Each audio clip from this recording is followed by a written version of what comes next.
since I'd been a student of Manwar in Henvor. "Show me something I haven't seen in Lincoln, something scenic," I added quickly, then found myself blushing more furiously. "Outside, buildings or trees, or anything." "I can do that." She was blushing as much as I was. We both began to laugh. Finally, she said, "You can take the man out of Dorcha, or the woman out of Deseret?" I asked. "I know what you might like to see." She rose, keeping her eyes from me. "Something very old." "Old? In Ricochet?" I grabbed my jacket and hurried to follow her. Once on the narrow path from the overlook, brushed once by a cloud of snow released by one of the pines overhanging the way, Sorrel walked quickly. "We don't have much time. Not for this." "For what?" "What I'm going to show you." I could hear the smile in her voice. We passed the transient quarters where I had stayed, and then another of the buildings with no name, and then another. She walked up the polished, reddish stone steps of the fourth structure, one half sunk into a hillside that might have been grass-covered in the summer. Now the hillside was swirled in drifted snow. "What building is this?" I asked as I followed her down the wide corridor, lit indirectly from high skylights above. Sorrel stopped before a door with a miniature console. "The transport center." She opened the door and stepped into a narrow room, one that held long suits approximating the space coveralls I'd worn to do outside repairs at OE Station, except these were green rather than silver. She handed me one. "These are in case of emergencies." Then she ushered me out of the room and along the corridor. Before long, we were in a maintenance bay where a half-dozen silver-green glider-like shapes rested inertly on a gray composite floor. I studied the craft as we walked toward the nearest. On the base of each were tracks that circled sprocketed wheels, a design that looked positively antique. "They're glider cats. We use them in the mountains. Some of us have our own." "We're going to the mountains?" I wondered why she had her own glider cat, but decided against asking. "We're already in the mountains. We're just going higher." She touched a plate on the side of the glider. "Take the far seat. Put your suit in the second seat." Rather than go through a door or archway directly outside, Sorrel guided the glider toward a tunnel on the north side of the building and slipped the glider inside. "We could have gone the long way if you'd had more time, but the last part is what you should see." "What am I seeing, besides a transport tunnel?" "A transport tunnel, and then something I'd like you to see. Let me surprise you." Since I wasn't going to get a direct answer, I studied the tunnel walls beyond the canopy of the glider cat, but they blurred by in the greenish-gray haze created by the low lights thrown forward from the glider cat itself. Sorrel concentrated on the controls, not looking once in my direction. So I finally settled back in the high-backed and cushioned chair and looked at the blank green console before me, and then towards Sorrel's console. That was simple, from what I could tell. The console's flat panel with a small keyboard, the tiller, a pedal for acceleration, and 4 gauges, one for power, 2 measuring various temperatures, and one labeled track. A series of red strobe lights appeared ahead, flashing out of the darkness, blocking the end of the tunnel. Sorrel keyed something into the console keyboard, and the lights faded. As they did, the end of the tunnel irised open onto a stretch of clear snow. From the depression before us, I could see that the latest snowfall covered a packed expanse of snow, a snow road. "We're to the east and north of Lincoln now," Sorrel announced, touching several studs below the track indicator. A high and barely audible whining began as the glider cat followed the cut into the trees, first between the bare-branched oaks and maples and occasional pines and firs, a space not that much wider than the 2-meter breadth of the glider cat. Outside of those tracks we'd left, there were no other traces in the snow.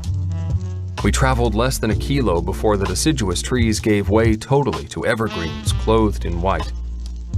Smooth as the glider cat was, we left behind us a swath of snow clouds. The near silence and the snow created a sense of unreality, almost as though I were seeing the snow and the trees and the snowy peak beyond the trees through a screen rather than through the permaglass of the glider's canopy. "Beautiful," I murmured. "It is. You can enjoy it, but there's more." The sound of a smile came behind those words as well, but her face remained concentrated on the controls and the road. I doubt I'd ever been in a winter vehicle moving so swiftly and not on guideways or tracks, yet Sorel kept the glider cat steady. "You learn this in the patrol?" "One of the things I learned there. They're even more necessary in the West. There's more territory to cover. Much more." After a half hour, when the way became even steeper and the trees began to thin, I asked again, "Where are we going?" "Onto another trail." "Trail?" As I thought about that, she eased the glider cat around a corner and onto a ridgeline that was barely 10, more like 5 meters wide. 8.7. The glider cat moved silently along the twisting but eerily smooth trail. A burst of snow flew from somewhere, and the entire glider cat shivered. "There was once an ancient road, not along this ridge though. They drove their petrol wagons up here during the summer. It was colder then." Sorel did something to the controls, and the glider cat slowed, dropping almost into the snow. Colder? I glanced into the afternoon, onto the rocks and the powdered snow that was drifted everywhere. Colder? The wind moaned. The glider cat shivered, and more snow sprayed across the canopy. Ahead, along the ridgeline, was something that shimmered. Snow flew around it, enshrouding it, but even when the gusts died down, the shimmering persisted. "We are almost there," Sorel announced. "Where?" "The highest point east of Deseret. Sometimes the winds here reach over 200 kilometers per hour. And we're up here in a glider cat? They're only running about 40. Sorel slowed us more as we neared the top of the peak. "The stabilizers can handle gusts of 100 easily." Were we on the top of the feared Demon's Peak, where the winds ripped men apart, where people froze in instants? There. My red-haired driver eased the glider cat to a halt beside a shining golden haze, turning the vehicle slightly sideways on a flat expanse of snow 30 meters square. Precisely 30 meters square. Above us and behind the shimmering shield was a structure, an ancient structure. Huge chains, each link a half-meter long or more, rose out of the stone beneath the drifted snow. Each link was reddish, tinged with the rust of centuries, perhaps millennia, yet somehow still massive. There were 4 chains, one for each corner of the building, and all 4 passed through the shield, a nanite force shield of some sort, and crossed the top of the building. The stone and timber building, its shape blurred by the shield, was chained to Demon's Peak. Those iron chains, adiaphorous, carious, colossal. Were they like the ancients themselves, trying to defy the universe itself through brute force? I kept looking, though there was little enough to see but an indistinct structure, a nanite shield, chains, rock, and snow. There's something about it, isn't there? Not something you can really describe. Yes. But, like Sorel, I couldn't exactly say what. My eyes went to the west, where clouds scudded toward us with cold celerity, where the tips of lower peaks barely pierced the gray of the oncoming storms. "We'd better go." I nodded, and Sorel turned the glider cat, leaving me alone with my thoughts for a time. More gouts of snow plastered the canopy, and the craft shook more than a few times before we dropped back below the tree line. Once back among the trees and the gloom that would have been shadows had the clouds not blocked the late afternoon sun, Sorel took a deep breath. "A little close?" "A little," she admitted. "But I didn't know when you might have another chance." I appreciated the scenic drive. All of it. I thought you would. 7 days is about the only time we could have gotten up there without a flock of people around. She smiled without taking her eyes from the console. Another good part of this is that since I never finished your indoctrination, fams, I can charge the fuel for the glider to that account. That brought me up short. You would have paid for that? If I'd had to. But I don't. That brought a grin. The authority thinks you're worth it. She flicked something on the arm of her seat, and lights flared out, illuminating the tracks we followed back down toward the tunnel to Lincoln. Tracks that had already drifted over in places. On the way down the road, even in the dimmer light, I could see how old the trees were. Squat pines twisted and gnarled, and tall firs with trunks more than 2 meters across. Beyond the glider cat, the wind began to howl, and white flakes skittered across the permaglass of the canopy. At the end of the road trail, the red strobe lights flashed, but the tunnel doors opened, and Sorrel eased the glider cat inside.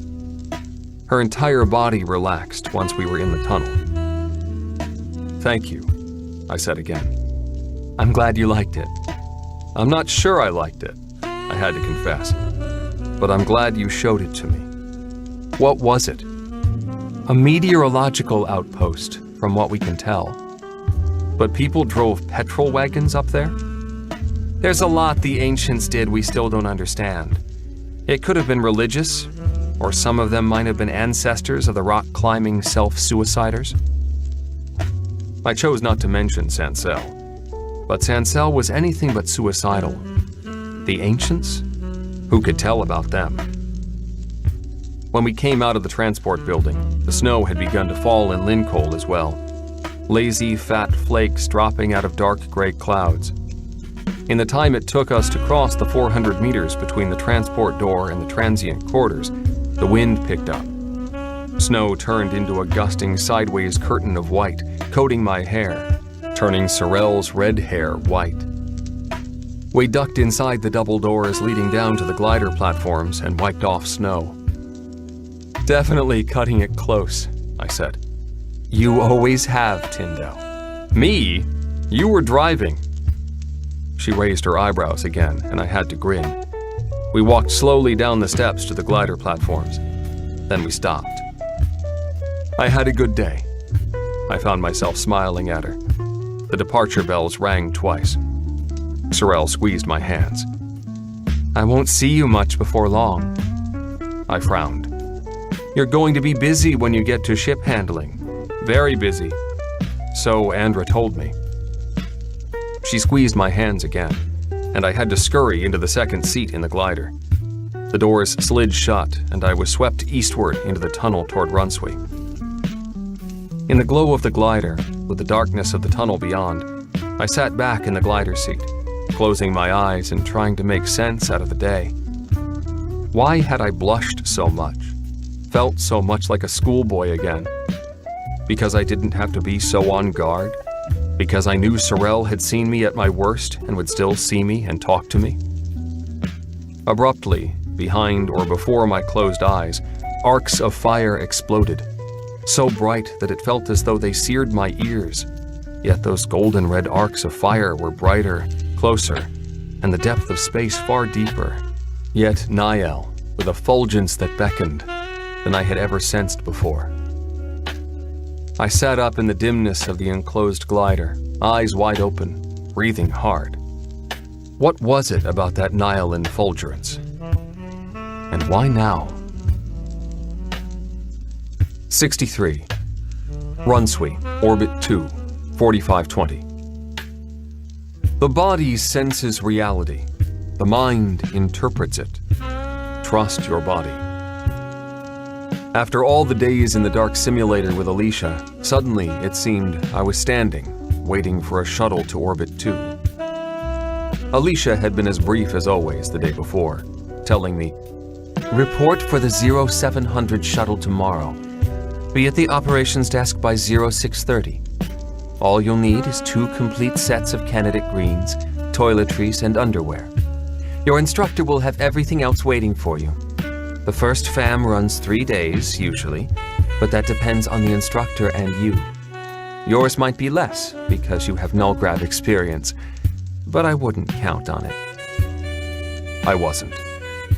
As I stood at the operations building waiting, all I could count on was that I'd learned something new and more difficult than I'd envisioned, or that some other piece of knowledge would rearrange once more my perceptions of the universe and my place in it. The 700 shuttle was a busy one.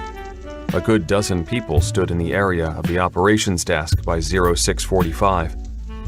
A thin, wispy fog hovered across the marsh beyond the permacrete strip, and through the open door that led to the gray shuttle came the sharp cry of a bird. It might have been a heron, but I'd never heard one make a sound, though I'd watched several from the lounge that overlooked the marsh lake. A black-haired woman in the dark green single suit with the golden web collar pin stepped toward me. "You're Tyndall, the latest pilot candidate?" "Yes, sir." Her eyes took me in, and she nodded. "It's harder than anyone can tell you it will be, and easier than what you fear. No one else can do what we do. It sounds arrogant, but it's not. And you have to remember that outside the web, you're only a demon." A brisk nod followed. "I'll see you somewhere." "Captain Shavana?" called the man behind the desk. "Here." The pilot gave a last nod and turned, walking out toward the shuttle by herself. After Shavana neared the ramp, the desk man called again. "All controllers may board." A woman in medical red, a man in blue, and a woman in black were followed by a thin blonde in blue. "Candidate Tyndall?" I followed the controllers out. Behind me came 7 or 8 technicians in silver and gray, and one in maroon. The passenger section of the mag shuttle was as windowless as the 2 I had taken before, and could have been the same for all the difference I could determine. I did get one of the wider seats in the 3rd row behind the needle pilot and the senior controllers. Also, as before, the dull scent of composite was overridden by the faintest hint of oil, heated metal, and ozone. A last whiff of marsh or salt air slipped into the shuttle before the door silently slid shut. I checked my harness again, trying to catch the low words passing between the controller in black and the one in blue sitting in front of me. "Out to Thesal this time?" "No, headed to Omega Eridani. More problems with the Conan project. Said that one wasn't true V-type. Nothing's true V-type, even Venus, and we've got another 500 years to go there.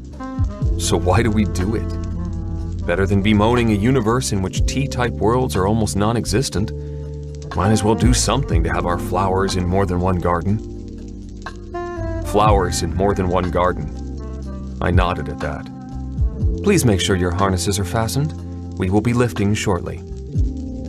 After the single warning, the mag craft shivered slightly and then slid forward, gradually lifting into its hover before accelerating down the permacrete toward the east, and then taking a high-angle climb to minimize sightings by Dorchin and Dur ships traveling the summer sea and the ocean beyond. I doubted many lookouts strained their eyes peering into the heavens, or would have dared report what they saw. Except they would have seen little, I realized, because composite was non-reflective to just about any form of energy. The almost imperceptible whining became far more perceptible as the mag shuttle continued to accelerate, rising in volume and frequency until both my teeth and ears felt nearly shattered. I'd tried closing my eyes before, but I tried again, before reopening them quickly.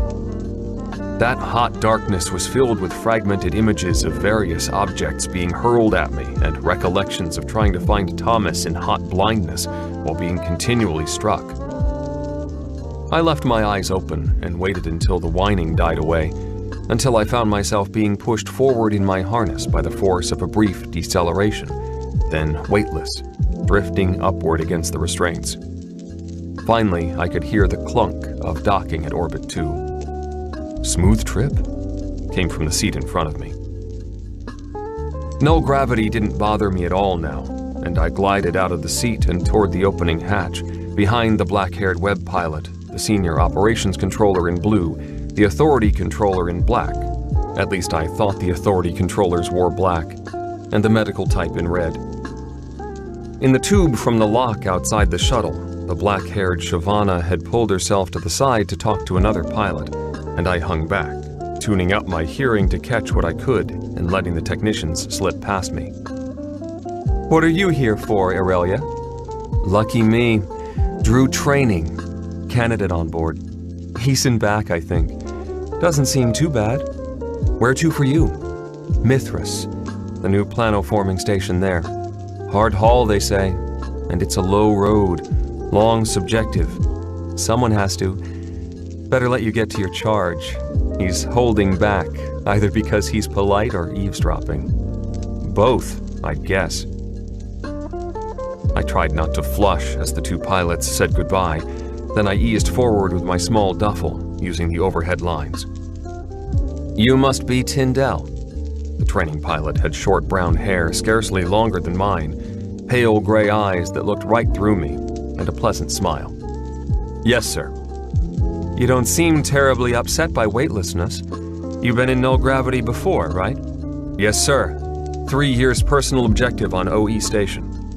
"That lets us skip the null grav fam then, and start with the station orientation." She gave a crisp nod and turned effortlessly and without the gross motor reactions that tended to send people sideways in null gravity. Dragging my duffel, I followed through the tube and into a long corridor, much like the lower-level corridor on OE station. "Lower level is all cargo and maintenance," Aurelia continued without looking back at me. "Second level is passenger entry locks. Third level is operations. Top level are residences. Ops and residence levels run at about 0.3 grav, and that's pushing it. We stay there when we have to be on station. You hope that's not often." "Why?" "Because the pseudograv is too low, and because centrifugal force substitutes for gravity.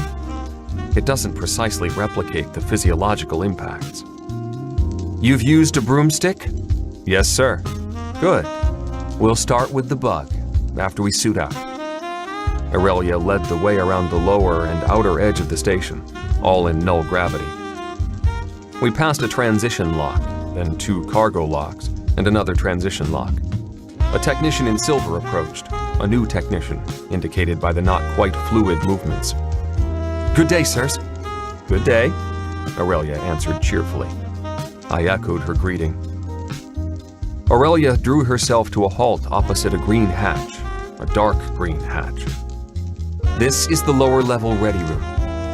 She eased open the hatch and slipped inside, where after waiting for me, she pointed to a locker with the silver name Tyndall on it. "That's your gear. Check it out. Put on the suit and the boots. You can leave your duffel there for now." Except for being green and fitted rather precisely to me, the outside suit was the same as those I'd worn on OE station. You won't wear a helmet in a needle ship or a bug, but it will be racked where you can reach it easily. From the ready room, soft helmet in hand, I followed her. She had suited more quickly than had I, back along the cargo corridor to the closest cargo lock. In the lock was an ugly contraption, a composite-hulled, 10-meter-long oblong capsule with large canisters seemingly placed everywhere, and dual exhaust jet openings front and back, and on the top and bottom. "This is your Starbug," said Aurelia. "It's a modified bug with gas jets, but the feel is similar to the ion electrojets that needle ships use to maneuver. You'll begin to learn how to handle a ship with it." I'd never been in a bug before, although I'd seen them in the locks on OE station. Up close, this one was uglier and more battered than I would have thought. "Get in." The bug had a hatch rather than a true lock, and Aurelia had opened it while I was still studying the craft's exterior.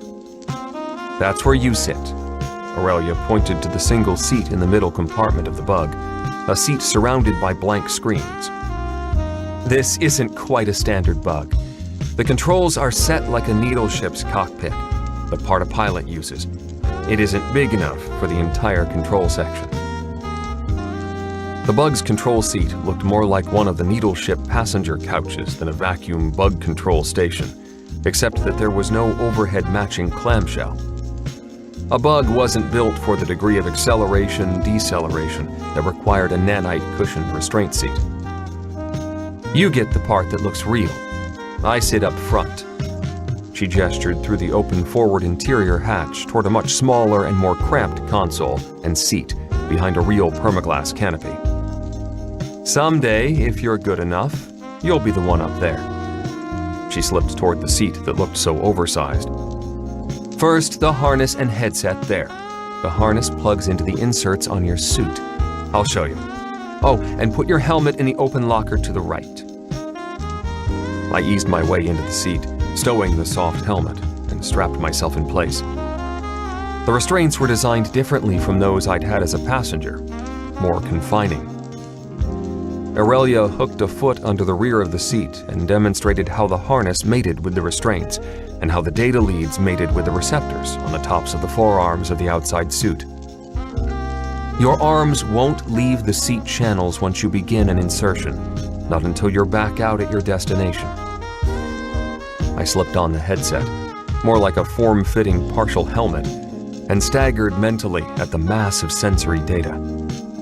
Chill from receptors in the bow and stern, minimal warmth from the cabin, 20% heat differential between the top and stub gas tanks, diffuse heat sources in the cabin. We were the diffuse heat sources, and I wanted to shake my head. The data kept pouring through me. I'd almost forgotten Aurelia until she touched a stud and the bug hatch closed. "I need to get strapped in and run through the checklist. All you do is watch. Watch everything." How could I? Not only were my eyes registering what I saw inside the bug, but I was getting all sorts of images from the sensors, all 4 sides of the cargo lock, plus smaller images of the gas thrust nozzles. That was in addition to all the other data: gas pressures and temperatures, interior atmospheric pressure and temperature, power flows from the fuel cells. But the deep vision, that was the strangest and the most familiar. The bulkheads of the cargo lock, dull gray composite, yet a blue that was not a blue. Chilled, but not so cold as the Niall beyond the lock door. And the crackling yellow lines that sparkled beneath the inert composite, and webs of white and yellow and orange that wove the starbug together. I swallowed once, and then again. I licked my lips, difficult because my mouth was dry. "You ready, Tyndall?" "Yes, sir." "You're not. No candidate ever is. No point in waiting." The starbug shivered as the cargo lock cracked and ice crystals puffed around the hull, doubled images picked up in the screens before me and in the direct inputs that fed into the augmented new sensory system the Authority had given me. As I struggled to reconcile the images, the crystals swirled away. Chill bit at me, and I could feel the exterior hull temperature of the starbug drop. "I'll take us clear of the station." Well clear, I suspected. "Watch the power and try to feel what I'm doing." Her voice shifted, or the frequency channel shifted. "Earth Orbit 2, Starbug 1, leaving Lock 3. Starbug 1 cleared. No inbounds this time. Request duration, Captain. Estimate 1.5. Local vicinity, maneuvering practice. Thank you, Starbug 1. The Starbug's 10-meter length of composite and gas canisters slipped through the open lock and into the darkness, dwarfed by the side of Earth Orbit Station 2, a battered composite gray structure blurred against the black of space above the ecliptic. Space itself, experienced through the sensors, was insubstantial yet endless, its depth emphasized by closer and misty-colored webs of power that girdled and infused the station and the distant deep white point disk that was the sun itself. Colors and power washed over and around me. Solar radiation, photons, energy, whatever the term, pattered like rain striking the left side of the bug, each bundle of quanta somehow registering as heat or something like it. My eyes twitched, and so did my fingers. I forced myself back into the mechanical now, where Aurelia was just the latest Ricochet to demonstrate how the demons didn't have much use for lengthy introductions to anything, even maneuvering ships in space, or for sensing all the unsensed that I'd never experienced before. I watched, knowing it was the first of many long sessions, wondering, far from the first time, what I had committed my life to. And why. 64. Orbit 2, 4520. Each action creates multiple reactions. Act seldom and well. With deft and quick puff blasts from the gas jets, Aurelia brought the Starbug to a halt relative to Orbit 2, nearly 5 kilos behind us, and less than 1.5 kilos from the object before us. The cold Nihil of space burned through the sensors, with the distant disk warmth of the sun off my shoulder and the woven cascade of power lights enshrouding me. Through both sensors and screens, I studied the dull facade of composite film and the black outlines of the lower cargo locks and the upper passenger locks. The simulacrum was stretched on invisible nanite-projected supports, a facsimile of an orbit station apparently dwarfing the Starbug. The entire facade massed less than 20 kilograms, and most of that was the central nanite control box from which the facade micro-thin film was generated. "You have it, Tyndall." Aurelia's voice was calm, matter-of-fact. "I have it," I repeated as I felt the lock on my controls lift, the same way in which Aurelia had lifted the control lock for the past 5 sessions. "You'll see more than most," the training pilot said, her voice coming to me on direct feed through the system. "That it doesn't look like a real station. But this way you can practice without scaring me or damaging yourself and the bug." All of those were worthy objectives. I also knew that the facade would let me make more grievous errors, and thus subject me to greater wrath from my instructor. Remember, effectively the simulacrum has no mass. You touch it with the jets and you'll just push it away, or rip a hole in it and turn it into gray ribbons. Center your approach on the upper passenger lock. "Yes, sir." My fingers rested in the arm channels, ready to use the manual controls if Aurelia decided to call some sort of emergency and require me to navigate solely by the screens before me.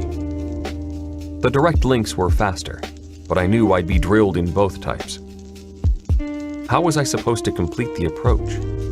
Any direct approach meant side jets, and within 20 meters, any real use of braking jets would shred the simulacrum station. To begin with, you'll just sidle up to 20 meters. If your jets affect the simulacrum, then you're using too much braking. Easy enough for Aurelia to say. Eventually, you should be able to bring in the Starbug against the film so gently that the lock will kiss the outline without rebounding.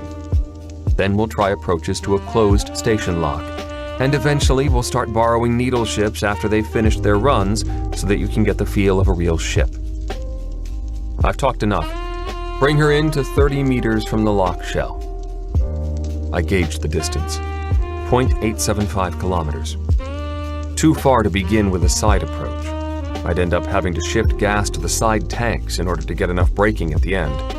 Or come in like a snail, which wasn't the best approach either. The main stern gas jets got a tweak. On a standard bug, all jets had equal power, but the Starbug's jets had been adjusted so that the power proportions were equal to those of a needle ship. And needle ships did not have side jets anywhere near as strong as the fore and aft ion jets. That was a matter of safety for stations and those around them. The distance between the bug and the station dwindled. 0.71, 0.68, 0.54, 0.49. I kept running the brake power calculations. At 0.3, I offered a quick blast on the forward jets. The rate of closure dropped. 0.3, 0.28. But I was drifting down, below a direct line to the target passenger lock outlined in black, rather than a real lock with the massive dampers that protruded and formed a cradle of sorts. I offered a slight burst to the bottom jets, and the Starbug rose back toward dead even with the lock before I gave the exact same burst of power to the top jets. Closure was slower, but continuing. 0.19, 0.15. Suddenly, the simulacrum seemed to loom over the bug, and I could sense again that the Starbug was below the lock. I had to turn the bug sideways to match locks, and that took a right forward jet and a left rear one. Then, before the bug dropped too low, I sent another minute pulse to the bottom jets, and then an even smaller one to stabilize my relative vertical position. My closure accelerated. 0.09, 0.06, and the bug was still swinging.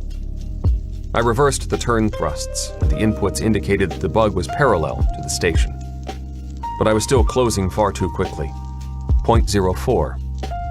The power burst needed to stop closure was too much. 0.03, and too close by the time it stopped. 2 angular rents slashed across the dull gray sheet of the simulacrum, effectively bracketing the lock. Still, I had stopped short of the station, if close enough almost to have touched it from the hatch were it open. Tyndall, your passengers and your third officer would be happy. A quick approach, relatively gentle, and you would have barely bumped the dampers. The station's maintenance officer would be screaming to the station commander about how you roasted the dampers and shortened their life by half. Yes, sir, I understand. Do you? I had to replace dampers, sir. It took days for one lock. They're complex enough that they're lifted from Earth. If the dampers on the lock were already worn, you just rendered that lock useless for a year unless the station had a spare on hand. That doesn't make station commanders happy. It doesn't make the authority happy. It might have you running cargoes through the trough. That won't make you happy, or anyone you might know, because the dilation's worse there. Even with all my background information, I didn't understand all the references, such as the trough, but the message was clear enough. Yes, sir. Tyndall, you're making too many corrections. Each jet correction adds another vector to the bug, or to your needle shift. You do it too often, and even your nervous system won't be able to judge the correction you need because it'll have more components than you can execute. Unless I broke off the approach and started all over. I had the feeling that was wasteful of power and definitely frowned upon. Take us up a good kilo and out too. Try to stabilize us there before you start the approach. Yes, sir. I blotted my too damp forehead with the side of the suit's forearm, keeping my sweat from the shiny control lines, even if they were supposed to be impervious to anything as mundane as sweat. Up 1 and out 2. An angled approach, and I hadn't even managed a direct approach right. After moistening my lips and swallowing, I pulsed the jets. Aurelia's presence overhung the pseudo-net, almost as enigmatic as the dreams of golden red fire and pinwheel spirals of stars that loomed over my sleep and dreams. I added another pulse to the jets, then forced myself to wait, to follow her advice about not piling on vector after vector, to work through another long session in the starbug, and no end in sight. 65. Orbit 2, 4521. Never mistake a pilot for a guide. The former travels to a goal, taking passengers whether they truly wish to accompany him or not. The latter helps others see both the journey and the destination. Nearly 6 months of struggling, half the time in orbit with Aurelia, or occasionally other pilots, and the other half of the time struggling back in run suite with Thomas, followed my introduction to the starbug.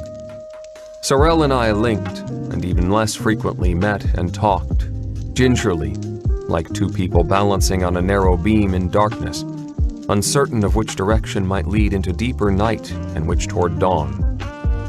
That was mostly me, combating the internal demons of exhaustion and doubt, and fearing success or failure, and still seeking greater apperception. The starbug struggles came to an end when I found myself in the Orbit 2 ready room with Aurelia and another pilot.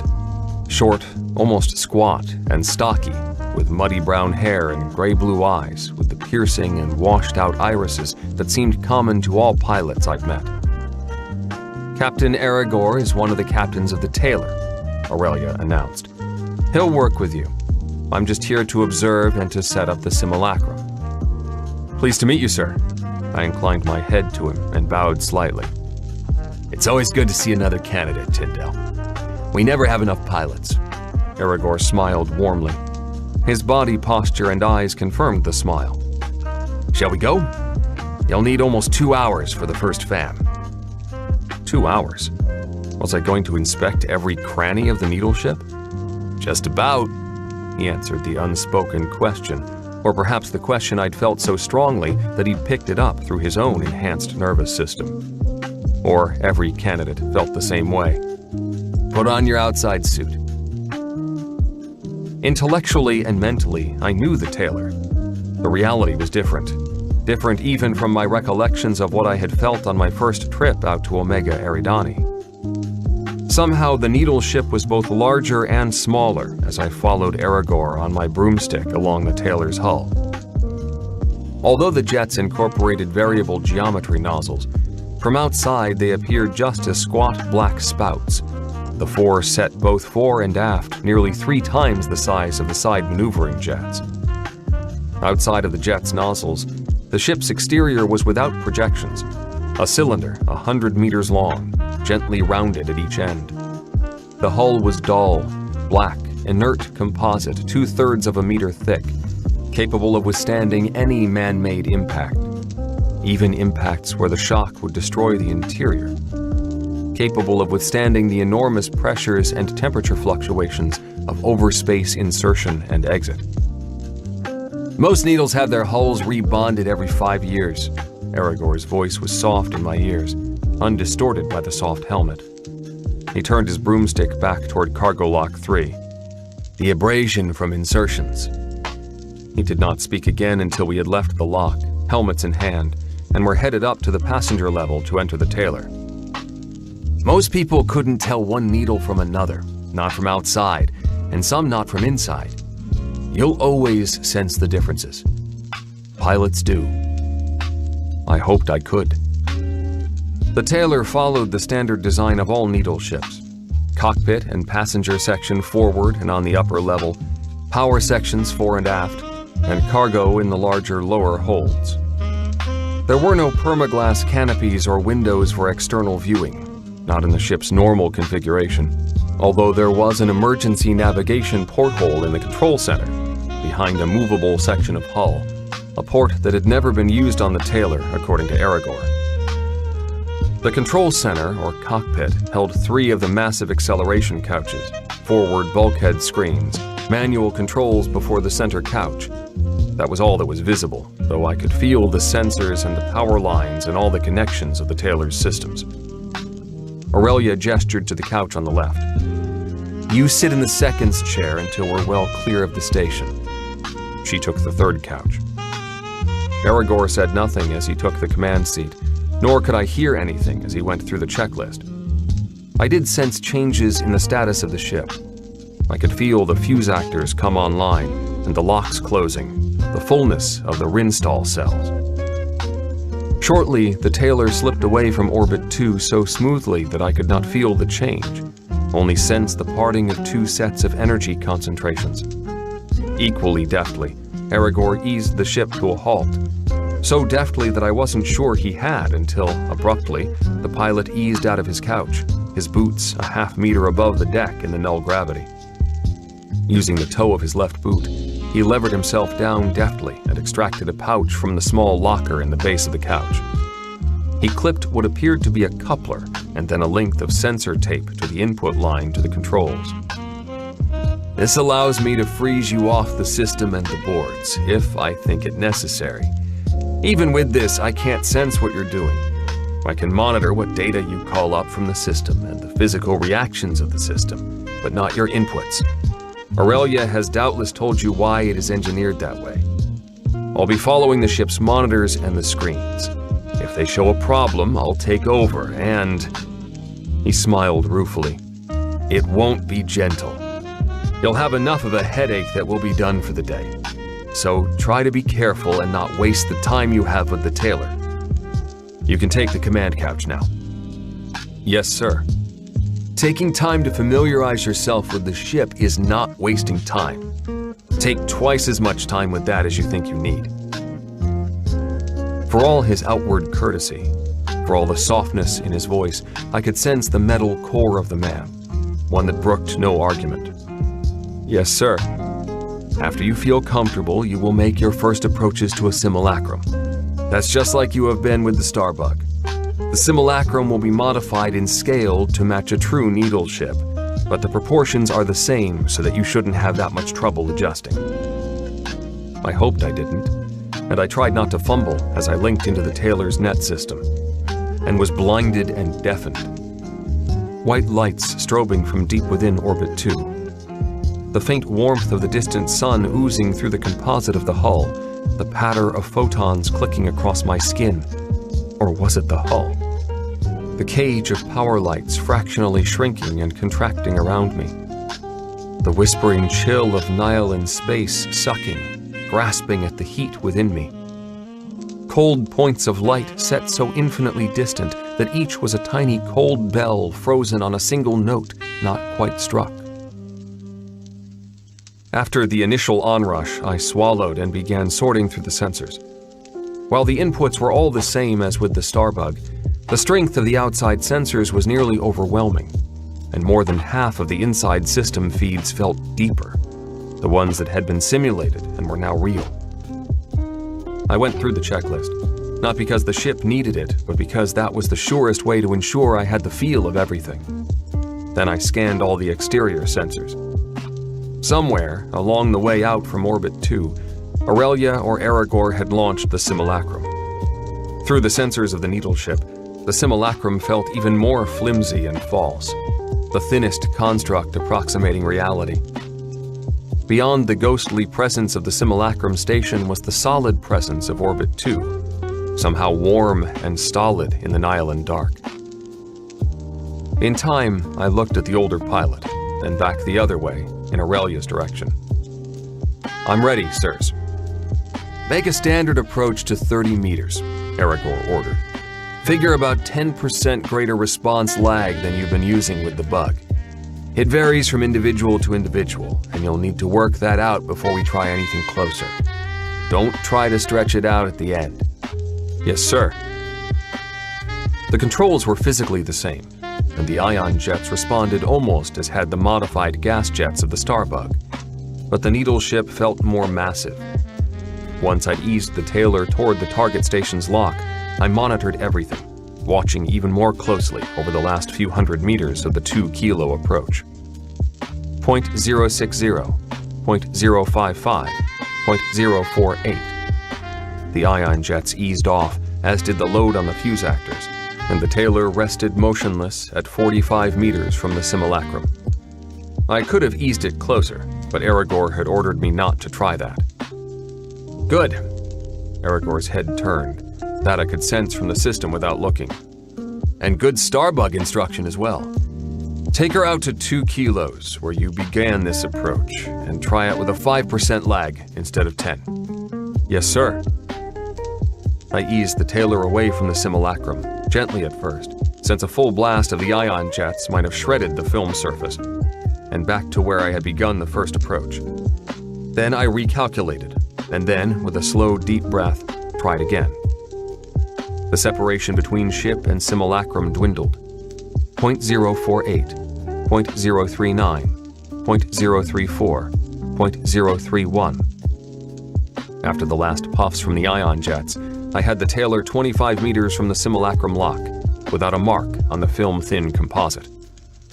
"One more," said Aragorn. "Let's try for 20 meters."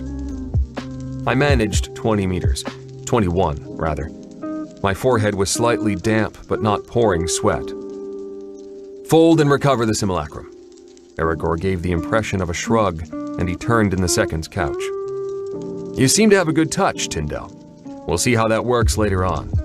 Now you'll try a standoff approach to Orbit 2, Lock 4, the one on the end. Bring the Taylor into a position 50 meters from the station, still side on to the lock." "Yes, sir." "And tell Orbit 2 what you're doing." I nodded. "Orbit 2, this is Taylor. Commencing near approach to Lock 4 this time." "Orbit 2 here. Understand series of close approaches to Lock 4. No inbounds this time. Request you inform Orbit Control when you intend to engage dampers." "Will report intent to dock, Orbit 2. Stead, Taylor." I checked the controls and everything once more before starting the real approach. 50 meters turned out to be 52, but I had caught the sense of apprehension and felt I'd best err on the side of distance. The next approach was to 30 meters, and the third to 20 meters. After the 20-meter approach, Aragorn said, "All right, back the ship off to 500 meters. Once she's stable, disengage the harness. Gently, please." When I had the tailer away from the station and stable at 520 meters, I disengaged the harness and we changed places. Aragorn brought the tailer into Lock 3 as smoothly as he had taken her out, and without a hint of dampness on his forehead. Once the needle ship was docked and cradled and shut down, he sat up, disengaged himself from the system, and looked at me. "I don't know as I'll see you again, but best of luck, Tyndall." "Thank you, sir." Back in the ready room, Aurelia added more. "You're doing fine. From here on in, your training schedule is going to depend partly on what needle ships are available for you to use. We'll try more complex approaches to the simulacrum with a real ship, all the types you've done with the Starbug. Once you seem to have mastered those in clear space, you'll do them to a standoff to the station. Then when it's clear you can put a needle ship exactly where you want it, then we'll begin actually docking to the dampers. This can't be rushed, you know?" I nodded. That was something I had already determined. "Good." Aurelia left me with a faint smile. 66. Orbit 2, 4521. A river is water undertaking a journey, yet life is not a river, nor man a pilot upon it. My sessions in Runsui with Thomas slacked off, but Aurelia plied me with more research projects on needle ship systems and overspace and real space navigation, and those filled every free minute, or so it seemed. Except I knew, for whatever reason, that I was filling every one of those minutes because once I had agreed to be a candidate pilot, I could no longer pretend whether I succeeded or not didn't matter. I had failed once. I had never really been a dozen master, no matter what I had said, no matter that Manwar had granted me the title. I knew better, and I refused to fail again. When I returned to Orbit 2 once more, as on so many other occasions over the past 4 months, Aurelia awaited me in the ready room with another web pilot. "Tyndall, this is Captain Cessna." At first glance, the woman with Aurelia looked the most un-captain-like of any of those I had seen or worked with. Small, almost petite, with an elfin face but a slightly squared jaw, the bare hint of curves beneath the dark green single suit, and a hidden wiriness without overt muscles. Then, she looked at me and I almost froze. The eyes held the kind of determination and power I would have equated with. I couldn't have even put a name or a title to someone who radiated that much sheer force of will. I felt dwarfed, and seldom had I so felt. Yet her smile was polite and not at all condescending.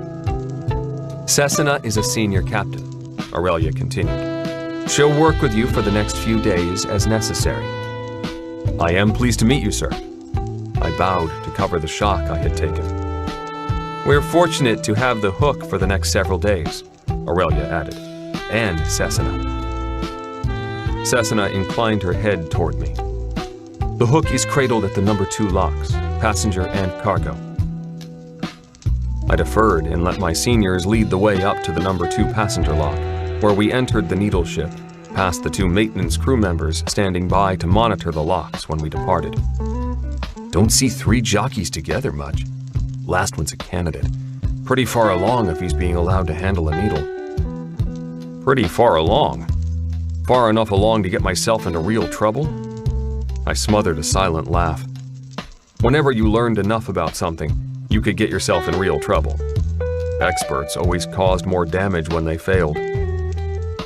Cessna came to a halt by the command couch and turned to me. "You may make all departure arrangements." She clipped her own harness into the double bracket. "Once you're ready for actual departure, check with me." With the fluidity of a diving bird, or something more graceful, she slipped into the second's couch, leaving me floating akimbo above the command couch. Aurelia silently, once more, took the third's couch. The hook's acceleration couches were fractionally closer to the forward bulkhead screens, as were the manual controls before the command couch. Really the first deviation I'd noticed from the standard pattern I'd seen in all the needle ships. I used my boot toe to ease myself back into position and strapped in as quickly as I safely could. Once I was hooked into the system, I flicked through the ship's database, confirming that the Hook was one of the most recently completed needle ships, less than 10 universe objective years old. I did not hurry as I checked out all the systems of the Hook, even skipping from sensor to sensor to gain those full spectrum images that were so much deeper than mere vision. Images that sometimes occurred even when I was not connected to a needle ship. As I went through the checklist, I monitored the changes in the status of the ship, noting the fuse actors as they powered up, the locks closing, and the glittering fullness of the Rinstall cells. Finally, I turned to Cessna. "Sir, ready for departure. Take us out 3 kilometers at +5, 0 degrees relative to Lock 3. "Yes, sir." I informed orbit control and tried to emulate the smoothness of departure I'd first felt with Aragorn, and later with some of the other pilots, and the Hook slipped away from Orbit 2 smoothly, if not as silkily as I might have wished. I used single power jets to bring the needle ship to a halt, leaving her at 3.05 kilometers rather than fuss with the ion jets for 50 meters. After scanning the screens and the manual readouts, Cessna spoke, not looking in my direction. "Make a standard approach to the station, lock number 2. A complete halt 5 meters from the dampers." Just like that. A standard approach so close it might as well have been a full approach to dampers and cradling. And the unspoken promise that if I even looked as if I'd botched the approach, I'd have a splitting headache and an angry senior pilot. I calculated, twice, and then again. I ran a signal check to the ion jets, trying to get a sense of any divergence from norm in power mechanical lags. Then I modified the calculations, notified orbit control, and sent power to the ion jets. The Hook slid through the photon-splashed Nihilin dark toward Orbit 2, first briefly accelerating, then coasting, before I cut in the forward jets for braking. 0.060, 0.055, 0.048. The ion jets eased off, as did the load on the fuse actors, and the Hook rested motionless at 6 meters from the station. Sweat had pooled at the back of my neck and seeped out from there. "Not bad." Cessna's head did not move. "Adequate for a start. Take her back out to 1.6 kilometers at 31 plus." That I could manage, and did. Once the ship was stable, the senior captain made another clipped statement. "A low-power approach. 7% power from the Rinstall cells. Another 5-meter clearance." 7% power with a heavy needle. I was asking a lot, but I ran through the calculations and then began the setup. As the Hook began to accelerate, the ion jets cut off. They'd been cut manually by Cessna. "You've just lost half your Rinstall cells and the fuse actor is dead," she announced. "Finish the approach to 5 meters with 2.5% power." I scrambled through the reordering of everything and attempted to respond with a dual decel burst. I wasn't going to risk it all on one burst. After the second burst began, my attention was on the closure and distances. 0.028, 0.019, 0.014, 0.009. I held my breath following the last ions from the jets, but the Hook held at 5.5 meters from the passenger lock, 6.1 meters from the lower cargo lock. For a full standard minute that seemed far longer, I waited in silence. "Take her back to 1.8 kilometers at -50. So I did, stabilizing the ship where Cessna had directed. "This time you have 11%, and you will bring her in for a full docking." Cessna paused. "All the way through to full cradling and locks open." "Yes, sir." I pulsed Orbit 2. "Hook commencing low-power approach to docking and cradle." "Understand docking and cradle, candidate?" "Affirmative, docking and cradle." Aurelia seemed slightly more tense, and I wondered what emergency Cessna would pull. But nothing happened while I eased the hook inbound, or even after the ion jets cut in to start the deceleration. Abruptly, the entire net went dead. Cessna glanced at me. "Bring her in manually, Tyndall. Full locking. You have no communications, no system." My fingers found the manual controls under my fingertips, and each finger felt twice its size and slippery on the rough studs. 0.874, 0.785. I still had my own abilities to calculate, but now I needed to factor in greater lags and sluggish responses. The first deceleration burst was late and too short, and I scrambled mentally to readjust. 0.41, 0.372. I eased in the ion jets once more, conscious of being hot and cold and sweating all at once, my eyes skipping from one manual indicator to another, far slower than assimilating the figures directly. In the end, the thump of docking and cradling was only slightly heavier than normal, and with that impact, I had the net back. I was drenched, beaded with sweat that had welled up all over me and run nowhere, just merged into ever larger puddles to soak through my underclothes and into my suit. Uncradle and take her back out. 2 kilometers at +10. I followed the orders and waited to see what other difficult approach the senior pilot would request. Execute a normal approach. Yes, sir. I watched like an ancient hawk, waiting for another trick, another emergency, but nothing happened, and I eased the hook into the dampers and cradled the needle without even a bump. Then I sat in the pilot's seat and tried not to take too deep a breath. Cessna glided back, hooked herself down beside me, and unfastened the cutout harness. Open the locks. We're done. After a minute pause, she added, "You'll do." I somehow felt those 2 words were almost a compliment from the senior captain, and as much recognition as I'd be likely to receive. As she slipped toward the locks that I'd begun to open, Cessna turned to Aurelia. "Another good job." The senior pilot was at the lock as soon as it cracked, and gone before I even finished the shutdown checklist. "You'll do all the approaches and departures from now on," Aurelia said from beside the command console. "What comes next?" I slowly released the harness and reclaimed my soft helmet from the locker beneath the command couch. "The procedures for overspace insertion and exit. That will take a month or so until you know them, even if half your brain is gone. Then you get a real assignment." 67. Lincoln, 4521. The difference between truth and honesty is the difference between the riverbed and the river. When I walked away from the down shuttle at Runswee, the late afternoon sky was deep blue. Despite the sun, a breeze made the fall day seem cool, almost chilly. My mind was worrying over Aurelia's parting remarks. "Next time you come up, you'll be ready to find out if you're a needle pilot." Next time? Why not then? Why offer that possibility but not even schedule it firmly? Just because it depended on the availability of a needle ship? Or was there more? The wind ruffled my hair, and I brushed it back, finally pushing away my concerns about what else it might take to become a needle jockey, and thinking about the red-haired, sharp-featured, and very honest woman who'd helped me find myself. I hoped to get to Lincoln and spend some time with Sorrel. I glanced up, hoping to see her, knowing I wouldn't because she couldn't even have known when I'd return, not when I seldom knew more than a few hours in advance.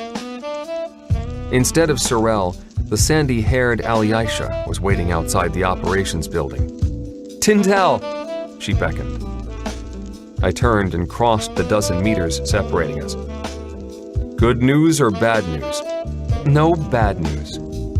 The full lips pursed into a smile, and the brown eyes were friendly. "You've been busy. I thought you might like some friendly company." So did Sorrel. "She's on her way to Thessal." "For long?" I blurted. "Thessal? The green planet, the one that wasn't what it seemed, the one whose strangeness eluded measurement and quantification? Why Sorrel?" "You're not always the controlled dozen master, I see." Ali Aisha's smile broadened. I never was. Not too much. It had been hard to hold on to Duzin when I recalled the two children kissing in the cataclysm of Dianar, or when I remembered having tea in the Duzin master's house in Hybra, or recalled my cruelty to Sorel and lashing out at her when the faults had been mine. Yet, for all that, had I ever been a Duzin master? Not really, or not fully. Do you know what she's doing on Thessal? Sorel? Only generally. They want someone who wasn't born a Rikishan to help calibrate the atmospheric baseline effect. I'm not sure I like that. Ali Aisha gave a shake of her head, the sandy hair bobbing away from her head, showing more clearly the elfin jawline. Every time I see you, you've become more honest with yourself, she said after a moment. It must have something to do with being a demon. All demons aren't as honest as you are, so I doubt that. She inclined her head. Are you hungry? Yes. The Marsh Lounge, I suggested. That received a nod. Her single suit was red this time, with silvered cuffs, and I nodded to myself as we walked along the pathway north and east of the operations building. Unless you want to cook, I added, managing not to smile. What I cook, neither of us wants to eat. I'm not sure of that. You would be if I cooked, Tyndall. You don't want to be that sure. I took her word for that. How is the training going? She asked after a silence as we walked up the wide stone steps to the Marsh Lounge. I'm getting close to the end, but Aurelia won't or can't give me a definite answer as to how much longer I have before I learn whether I'll make it as a needle jockey. You will.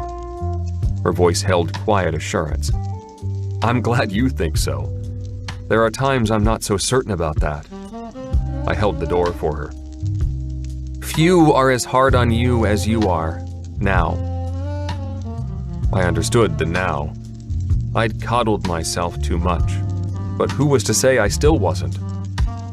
When I sat down with my plate of Durr pepper chicken and looked through the permaglass into the early afternoon, I found my eyes fixed on a blue heron that stood one-legged on the far shore, across the open water from the lounge. Do you attract herons? Ali Aisha glanced up from her plate of plumbed dumplings and through the glass. Only when I'm talking to you. I laughed. You haven't seen one since then? I haven't looked. What have you been looking for? You've been a Rikishan for nearly 8 years objective, Ali Aisha offered, ignoring my question. 2/3 of that personal objective. I took a sip of the steaming Arlene, enjoying it immensely, since tea isn't the same on an orbit station, even an Earth orbit station with partial gravity. That's still quite a time, Tyndall. Nearly 6 years, and you're questioning whether you belong and whether you should. She sipped the beaker of pale green liquid. Why didn't you question so much when you thought of yourself as Dorchin? Because you didn't want to. Because you never sought the wider world. Because Duzin taught you to seek meaning in what is rather than in what isn't. I wasn't raised to question. That came later, I laughed. After Sorel unscrambled my brains and kicked my ego down to size. Ali Aisha peered intently into my eyes, exaggerating the gesture and expression. I don't notice any ego dwarfism. You help, too.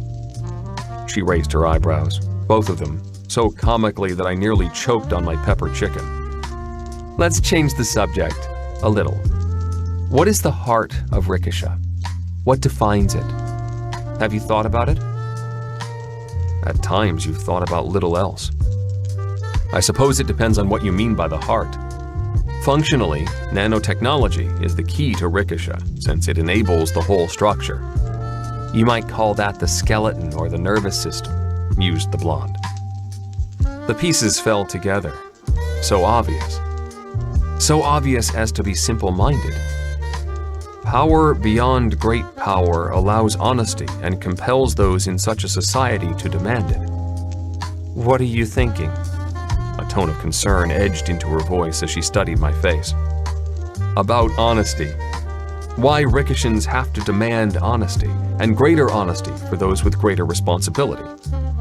I sipped the Arlene, lukewarm rather than hot, but I wasn't ready for another mug of hot tea. That's your heart, if you want to call it such.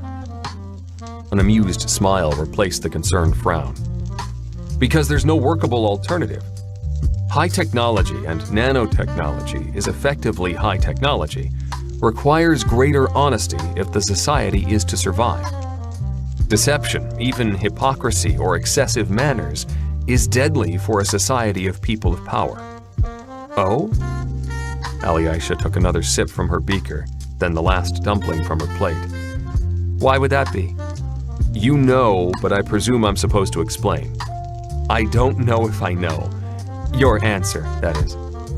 It's hard to put in words. I'll try. There are but two checks on the abuse of power: greater power and the individual will of those who have power. As power is magnified by ability, the adverse effect of checking power through the use of greater power rises exponentially. I paused. Maybe not exponentially, but the side effects grow larger more quickly than individual power grows, because it takes a greater and greater concentration of power to check power that is abused. That means the only viable means of restraining power is by ensuring power is used responsibly. The only effective means that I can see is to ensure honesty, and Rikisha goes to great lengths to do just that. You're assuming honesty reflects integrity, Alyosha pointed out. I'm defining honesty in the sense of being honest with oneself. Can't someone be honest with herself or himself and still deceive others? The authority does it all the time, I riposted, by letting people believe partial truths. But the whole truth is there for whoever wants to look. Look at the needle ships. Space is enormous, and overspace has to be dangerous. I can tell that just from the training. Yet nowhere is that stated. There have to be ships that have never arrived, but there's no record, not that I can find. The problem is that most people can't or won't see it because of what they want to believe. But that's not quite the same as setting it up so that self-honesty is required to use power. That's really why you have Alicia and Thomas. Unfailing self-honesty is all that they have left, and honest pride in that honesty. You think they're enforcers of some sort? I know they are. Alyosha finished the last of the single beaker she had brought to the table. In the twilight, the great blue heron flapped off toward the depths of the marsh. You're quite a philosopher, Tyndall. I shook my head. It took me 6 years to puzzle it out. That's not great philosophy, not for someone who spent half a life in the halls in Henvor. Most who spent that long there would never figure it out, Tyndall. Alyosha stood. You don't mind. I have a long day tomorrow. I don't mind. As I stood, I looked at Alyosha. Did I pass, honored examiner? She began to laugh so hard that her eyes teared. I couldn't help but join her. The couple in the corner stared, but we could have been alone for all that they were there. Finally, she gasped. Tyndall, you'll do just fine. She shook her head. Why? It was obvious once I thought about it. Then that was usually the problem, discovering what the real problem was, the step beyond does-in. It was, but no one else has ever confronted it quite your way. She shook her head. You are more of a Rikishan than most Rikishans. You denied that to begin with, and you still try to deny it. What does that have to do with being a needle pilot? Everything, Alyosha answered simply. Everything. You'll see. She reached up and touched my cheek. Then she began to walk past the empty tables toward the door, and I followed. Even if I had been the one to meet you and bring you into Rikishan society, Tyndall, it wouldn't have worked. You were too honest for Dorchan society, and you're too honest for me. Except I hadn't been that honest. I'd been self-deceptive and focused on attaining the title of does-in master, rather than the understanding implied by the title. It had taken Sorel to change that, with an honesty that had been almost brutal in its directness. "No one is too honest for you." She held the door for me on the way out. "You're kind, Tyndall, but it's not so. I almost would have climbed into your couch that first time because you were still hurting, and I wanted to comfort you. That kind of comfort isn't honest, and you knew it." "I tried to be honest." "I know." Aisha touched my cheek briefly, once more, before her hand dropped away as she stepped into the darkness beyond the lights. Darkness that my eyes could penetrate as easily as if the full moon had shone. "Good night, Tyndall. Don't forget to stop by medical before the shuttle liftoff." "I won't. Good night, honored examiner." "Your turn will come." A soft laugh followed her words. "Perhaps." Rather than go back to an empty room, I took a long walk along the marsh path, well past the lounge and along the raised hump of ground that might have once been an ancient river levee. More Rikishan than most? What is a demon, a Rikishan? Someone with nanites swarming through his system and powers beyond the ancients' imagining? Someone whose nanites triggered a Dorchan demon scanner or killed a passlet? Was being a demon as much a state of mind as anything? Being able to accept near absolute honesty? The call of something, an owl, echoed across the marsh, a call that haunted but offered no answers. Even by the time I reached my quarters and my bed, I had no answers for my questions, nor any for the two other questions. Why did such questions matter? Why did they bother me? I laid back on my bed, thinking about Sorrel, somewhere on Thesal Orbit Station or Thesal itself, about Aisha, about honesty, about becoming a needle jockey for real. When my eyes closed, the golden red arcs of fire were brighter, closer, and the Niall of deep space far deeper, yet with a fulgence that beckoned. I sat up, eyes wide open, breathing hard. After a moment, I walked to the window and looked out at the damp brown that was more like gray in the light of the half-moon. More Rikishan than most Rikishans. But what was a Rikishan or a demon? I still couldn't answer that. Not the way I wanted to. 68. Earth Orbit 2, Santorini, 4521. Technically developed self-consciousness isolates the self to an individual who reduces others to the status of things. Bakunin ran me through diagnostics at 0600, nodded, and said, "You're fine." I caught the 700 shuttle, as I had for what seemed years, and before that long found myself standing before my locker in the ready room. I opened it. My pale green ship suits had all been replaced by the darker greens worn by needle jockeys, each folded neatly on the restraining shelves. On the collar of the first new ship suit was a shimmering golden web pin. I turned as someone entered. Aurelia floated just inside the hatch. "Go on. Put it on." Aurelia was tense, and I'd never seen her tense. I pulled off my boots and then slipped off the pale green suit and folded it. "Just put it in the cleaning bin." I eased into the darker green suit, the fabric nearly silk-like. It was silk, nanite-generated and modified silk, but silk.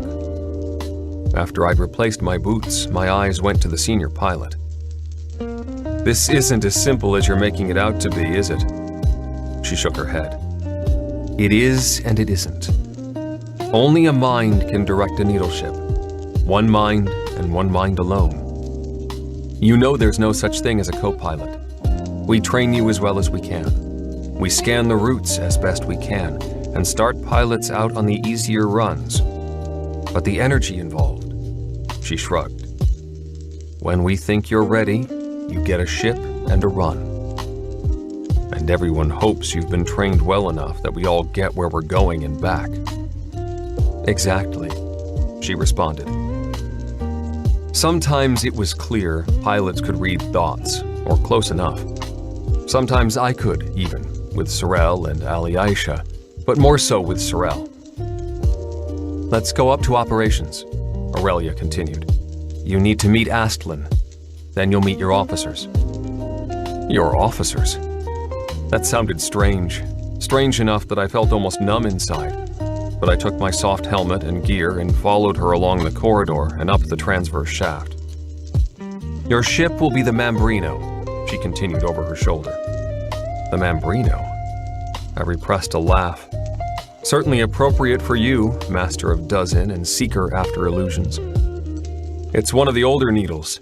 Less of a loss if things don't work out. More of a loss. The older needles are more stable in overspace, but that's not the point. Pardon the pun. It's suited to you. We try to match ships to pilots. You'll see. Her matter-of-fact tone chastened me. I'm sorry. You wouldn't know. But you should have guessed. I'm on my own, and you have no idea whether I'll make it or not, or whether I'll destroy a ship. That's right. The Authority bets a ship and a cargo. 10 million life credits on each new needle jockey. From the shaft hatch, Aurelia glided left along the upper-level corridor. The Authority really bet that amount on each insertion. The odds were merely much worse on a needle jockey's first run. And now I was the one swallowing and wondering. The cargo is valuable, not irreplaceable, but still close to it. Planoforming nano-templates, that sort of thing. You know already, Tyndall, that any interstellar cargo is nearly irreplaceable. So are needle jockeys. She touched the edge of a blue and black-rimmed hatch and motioned for me to enter.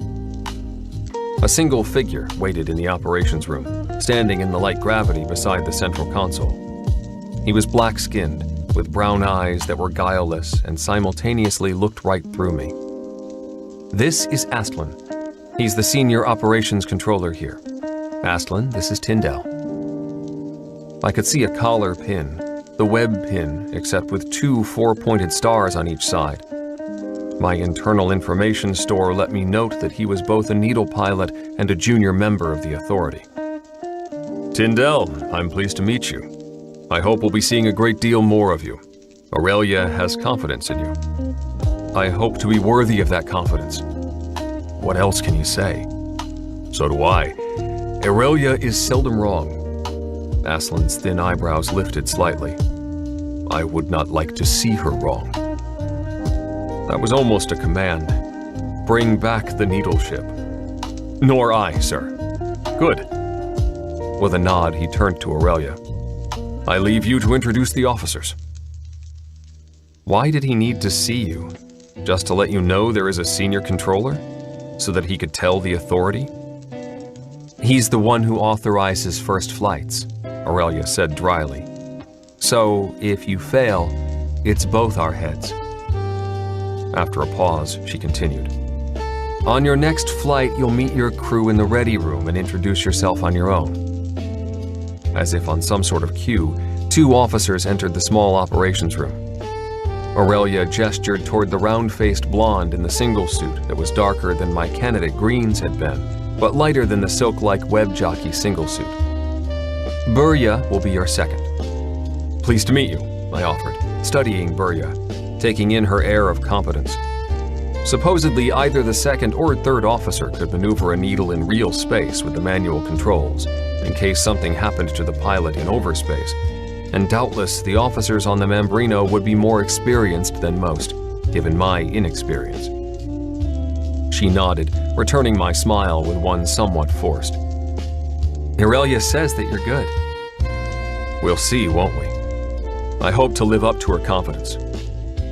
The squat, black-haired man glided forward, inclining his head.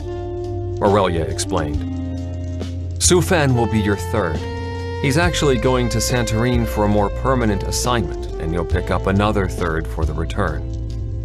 The cargo's already loaded, Sufan noted. Full, but not pushing mass limits. Good. Both Aurelia and I spoke simultaneously. She smiled. I'll leave you 3 to the business of getting the Mambrino ready for departure. Thank you, I said, and nodded to the other 2 officers. Burya returned the gesture and led the way from the operations center. The three of us made our way back down the shaft into the passenger level. As we reached Lock 3, where the Mambrino was cradled, I finally said, "I appreciate your expertise and your confidence." "That's what we're here for, Captain." Burya's smile was professional, if guarded. Sufan tapped out the entry code on the touchpad, and the ship's lock opened. "I'll be below, sir, doing a last check on the cargo and the stays." That definitely made sense from Sufan's point of view, with a new web pilot at the controls. Belatedly realizing that I should have unlocked the ship with a direct control, I began my inspection with the passenger compartment and continued through every space, just as I had with Aurelia. And as with her, I didn't find anything unusual. Back in the control center, after strapping myself into the command couch, I checked the harness, then the headset, before running through the systems checks. "Passengers are boarding," Burya announced. 5 of them, all working on the Santorini 3 planoforming project. "Thank you. Anything else I should know?" "They don't know this is your first insertion." "Let's make sure it stays that way." My words did bring a smile to the lips of the round-faced second, if but for an instant. I was ready to uncradle the Mambrino before Sufan returned, but I rechecked all the systems and tried to get a better feel for sensors and responses in that interim. "We are ready for departure." The dark-haired third strapped himself in. "I'll notify ops," I told them. Burya was already making the announcement to the passengers. "Make sure your harness is securely fastened. We will be departing shortly." Burya's voice came through both center speakers and through the system. I beamed operations. "Orbit 2, Mambrino, ready for departure." "Mambrino, area clear. No inbounds this time. Understand destination Santorini." "Orbit 2, destination Santorini. Uncradling this time." When the cradles released, I gave the lower ion jets the slightest puff, enough to undock us, followed by a side puff, phasing in more ion jet power as we separated. "Orbit 2, Mambrino clear of Lock 3. Departing this time." "Stet, Mambrino. Controller Astlin senses best." "Orbit 2, thank him for us." I moistened my lips and stepped up the power flow from the fuse actors. Even at full power, the acceleration from the ion jets was limited, unlike the photonic system, but we had to be well clear of anything, a minimum of 200 kilos, before I could bring up the main drive system, even on minimal power. When I did extend the photon nets, brought the configurators online, and then switched from ion jets to photonic drive, more than ever the mass of the cargo loomed under and behind the control center, and me, with a feel that made the term jockey seem more appropriate than I had realized. Far more appropriate. I eased the needle's nose upward, trying to establish the orientation necessary for Santorini as the acceleration built for insertion speed. Then came the excitation power-up, lattice after lattice raising the needle toward overspace. -10 for insertion, I announced quietly as the growing acceleration pressed us back into our couches and the clamshells above clicked out of their restraints. "You must be in your harness at this time," Burya announced. -5. Scanning the passenger cabin, I could see and sense that all passengers were secured and recalculated again, trying to ensure an orientation as perfect as possible. -3. The clamshells and nanite foam filling were in place, sealing us against the pressures, cushioning us against the growing acceleration. More than 10 Gs and building. I could feel the barriers between now and overspace thinning. I twisted the untwistable, as Aragorn had put it, and slipped the Mambrino beyond the now into a momentary silence. Overspace itself wasn't the sightless black I'd been prepared for by Alicia's and Thomas's training, but the backdrop was dark purple with a tinge of green, like a storm twilight without the definition of clouds. Where I stood, floated, seemed at the top of a hill, one that sloped down from me toward a distant beacon. Behind me, I could sense the pulsations from the enormous moon beacon and identify the pattern. Slowly, it seemed so slowly, I locked on the distant beacon pattern before me, catching the pattern pulses and verifying the ID of Santorini. I could sense other beacons, perhaps a dozen, scattered at various distances I knew to be deceptive. From where we, Mambrino, soared, I could sense that the overspace gradient to Santorini was all downhill, almost like a grassy slope to a flat.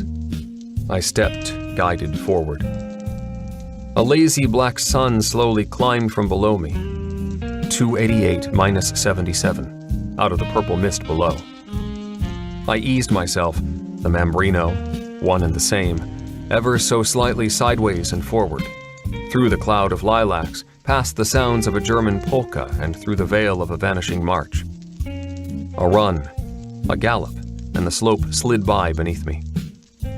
Somewhere beyond the distance, I could sense a pinwheel of stars and a golden red arc of flame, but they were there, not beckoning, not threatening, just somewhere out beyond overspace.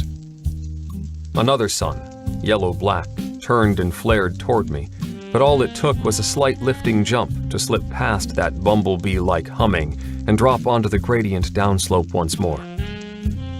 The beacon that I somehow knew was Santorini grew warmer, and then, simply, I retwisted the untwistable, and we exited overspace. The control center flashed black, then blinding white, then settled into the standard gray of composite and plastics and electronics. That's it? I blinked, discovered that I was soaked and that my body was slightly sore. The G-meters ranged from plus 14 to plus 23, G's I hadn't been aware of experiencing. "Smooth," said Burya. "Easiest quad I ever made." She half turned on her couch toward Sufan. "This is the way they all ought to feel." Aurelia hadn't told me, but I wasn't surprised that the officers accompanying a needle jockey on his first insertion received more than normal compensation. Burya's comment indicated that she'd accompanied more than a few beginning jockeys. I grinned and almost asked what she was piling up credits for before I decided against the flippancy. Instead, I cranked up the fuse actors and eased out the photon nets as the Mambrino began to accelerate downward toward orbit control off Santorini. Once we were on a steady inbound course, I flicked off my inbound report. "Santorini orbit, this is Mambrino inbound, Captain Tyndall, 2nd Burya, and 3rd Sufan. 5 passengers, condition green. Estimate arrival in..." I had to pause and calculate the dilation impact, minimal as I suspected it would be, and the transmission lag time. Even the standing wave tight beam was subject to light speed constraints. Then I gave myself some margin. 20 standard minutes. The Mambrino was still accelerating inbound when Santorini's return transmission arrived. "Captain Tyndall, we have the Mambrino at the locks in approximately 15 your time. Commander Krigissa will be waiting to welcome you. Stet, 15 minutes.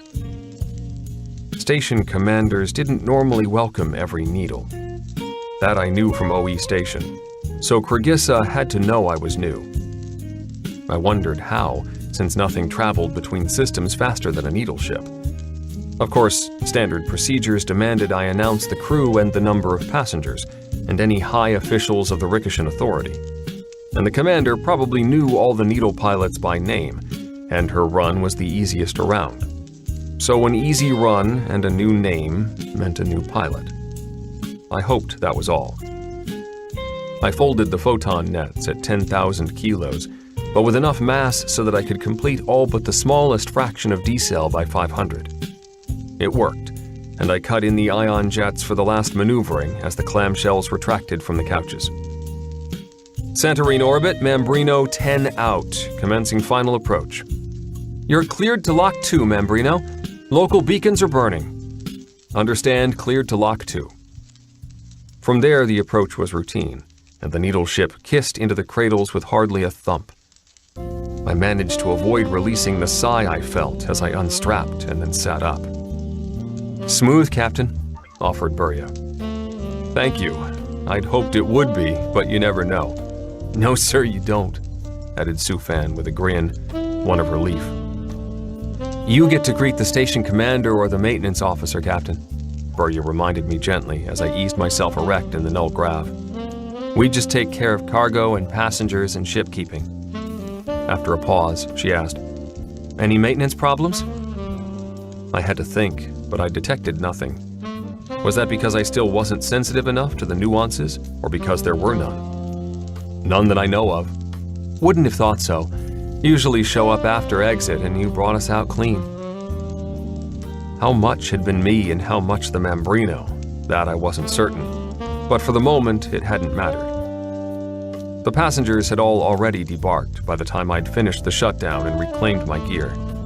I still had to wait to do the post-flight after Sufan ensured the cargo was offloaded. A golden-skinned, muscular woman, easily a head taller than I, waited by the upper passenger locks. She wore the golden web collar pin, unlike the commander of OE Station. "Captain Tyndale, I'm Krigissa." I inclined my head. "Commander, I'm pleased to meet you, and most happy to be here to see you. This one of your first runs?" "My very first, actually." "How was it?" "Smooth. My second let me know, politely, that not all future runs will be that smooth. Some of that is the jockey, but some is not." She gestured. "After you finish your post-flight, I'd appreciate it if you would join me for a meal. Whatever you like, since I've no idea where your internal clock is set." "I'd be happy, and dinner would taste good." The invitation was a pleasantry to cover a debriefing, a command pleasantry, but far more courteous than a standard debrief. Unloading took the maintenance crew nearly 2 hours, and I reflected that for Sun and I could have cut a third or more off that time without straining. Finally, it was complete, and I finished the post-flight, finding nothing the matter despite a concerted effort to ferret out anything. Sufan and Burya were waiting by the lock. "We'll be returning in 20 hours, station objective," announced the second. "Cargo?" I had to wonder what there was of value to return to Earth.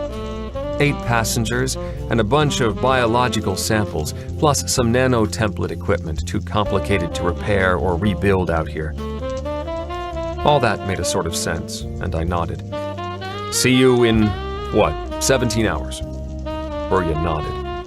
I let them precede me, and we parted ways on the second deck. The table in the commander's dining quarters was already set, its elegance muted by the null gravity adaptations, including squeeze bottles. Krigissa, obviously linked to the station's sensors, opened the hatch herself and beckoned me to enter. "I took the liberty of having Arlene tea for you, and Dorchin lemon chicken." My smile was rueful. "Does all of Ricochet know my tastes?" "No. I'm the only station commander who does." She gestured to the table. I used the stick-tights to ensure I didn't drift away, but waited until she lifted her own squeeze bottle before drinking. "You know needle pilots are rare," began Krigissa. Just how rare struck me then. The Authority was more willing to risk a crew and a ship and a cargo than to place a second senior needle pilot on the Mambrino. Yet Krigissa was or had been a needle jockey. "You were one of the first?" "Not the very first." She smiled ironically. "And you're here to bring back ships that somehow make exits with injured or incapacitated pilots?" I frowned. "Burya is probably better than most seconds in handling a needle in real space." "You're right in both cases." "How often?" "Not too often." Commander Krigissa smiled. "What do you need to know?" I took another sip of the Arlene. "I'd like you to describe overspace to me, the way you saw it." I started with the green-based purple backdrop, the downhill gradient, the distant beacons, and went on from there, including the lazy black sun and lilac veils. And then I retwisted the untwistable and we popped out. I shrugged. "I think I could have waited a shade longer, but it's better not to wait too long," she observed. "What were your G-meter readings?" 14 to 23. "That is low," she nodded. "Who was your principal ship instructor?" "Captain Aurelia." "She's one of the best." "How did you find the Mambrino?" "We're a good fit." That was the way I felt. The gentle questions continued. Did you have any trouble distinguishing the beacon IDs? Evasive tactics you used. How far when you folded the nets? Abruptly, she looked straight at me. I think I've asked enough. You'll be a web jockey for a long time. We should eat because you'll need some rest before you turn around. That's the downside of Santorini. Nowhere planet-side to go. I must spend half my time in the high-G capsule. Part of it even has a console for me. Krigissa laughed. I hadn't thought about that, and had to wonder how many other things I'd discover over the years and insertions ahead. But I did begin to enjoy the chicken. 69. Runsui, 4522. Science cannot be true in the absolute sense, and that is why a society based on science alone cannot survive, for the people require absolute truths. Symbolic uncertainty is the downfall of civilization. Sorel was waiting when I got off the down shuttle at Runsui. She was sitting on a bench inside the operations building, out of the late winter sleet that rattled against the windows. For me, 4 days had gone by, personal objective, and slightly more than a season had passed on Earth. Tyndall. The way she said my name and the smile warmed me. She'd cut her hair short, not that it had been long before, and even in the forgiving late-day gloom, she was pale. Are you all right? Now, the Sal isn't for everyone. Her voice was uneven. I winced inside. If strong-minded Sorel had been shaken by Thesal, the planet clearly wasn't for everyone. Are you still interested in seeing me? What? Sorel, as direct as ever, as you're barely off the mag shuttle. You're a needle jockey, one of the elite. I'm a mid-ranking troubleshooter and babysitter for the Authority. I'll never be more. You're also the most honest person I've ever met, and I need you and that. I held out my hands. She didn't move, but my words raised a ragged grin. At least you put me before the honesty. You need an electrocart. Can you eat? I paused and studied her, wondering what had happened to her. You need to eat. I do, but my appetite isn't what it should be. I wasn't sure I'd have time to eat, but the shuttle was late. Instead of being charming or persuasive, I reached down and out and lifted her off the bench and into my arms. For a moment, she stiffened, but I didn't press beyond a gentle hug, and she finally hugged me for a moment before stepping back and looking straight into my eyes. You could have anyone, but I won't share you. I nodded. I'd understood that long before she'd said a word. Let's find a cart. There were two waiting, but the driver in the first nodded to us, his eyes on my pilot's greens. The Marsh Lounge, I offered. It will have to be the main lounge, Sorel corrected me. They're repairing the Marsh Lounge, or expanding it, or something. The cart driver looked back at me. Main lounge. Yes, sir. After I helped seat Sorel and eased in beside her, she leaned next to me and whispered, except it was more of a sub-vocalization that only I or another pilot could have caught. Yes, sir. Yes, sir.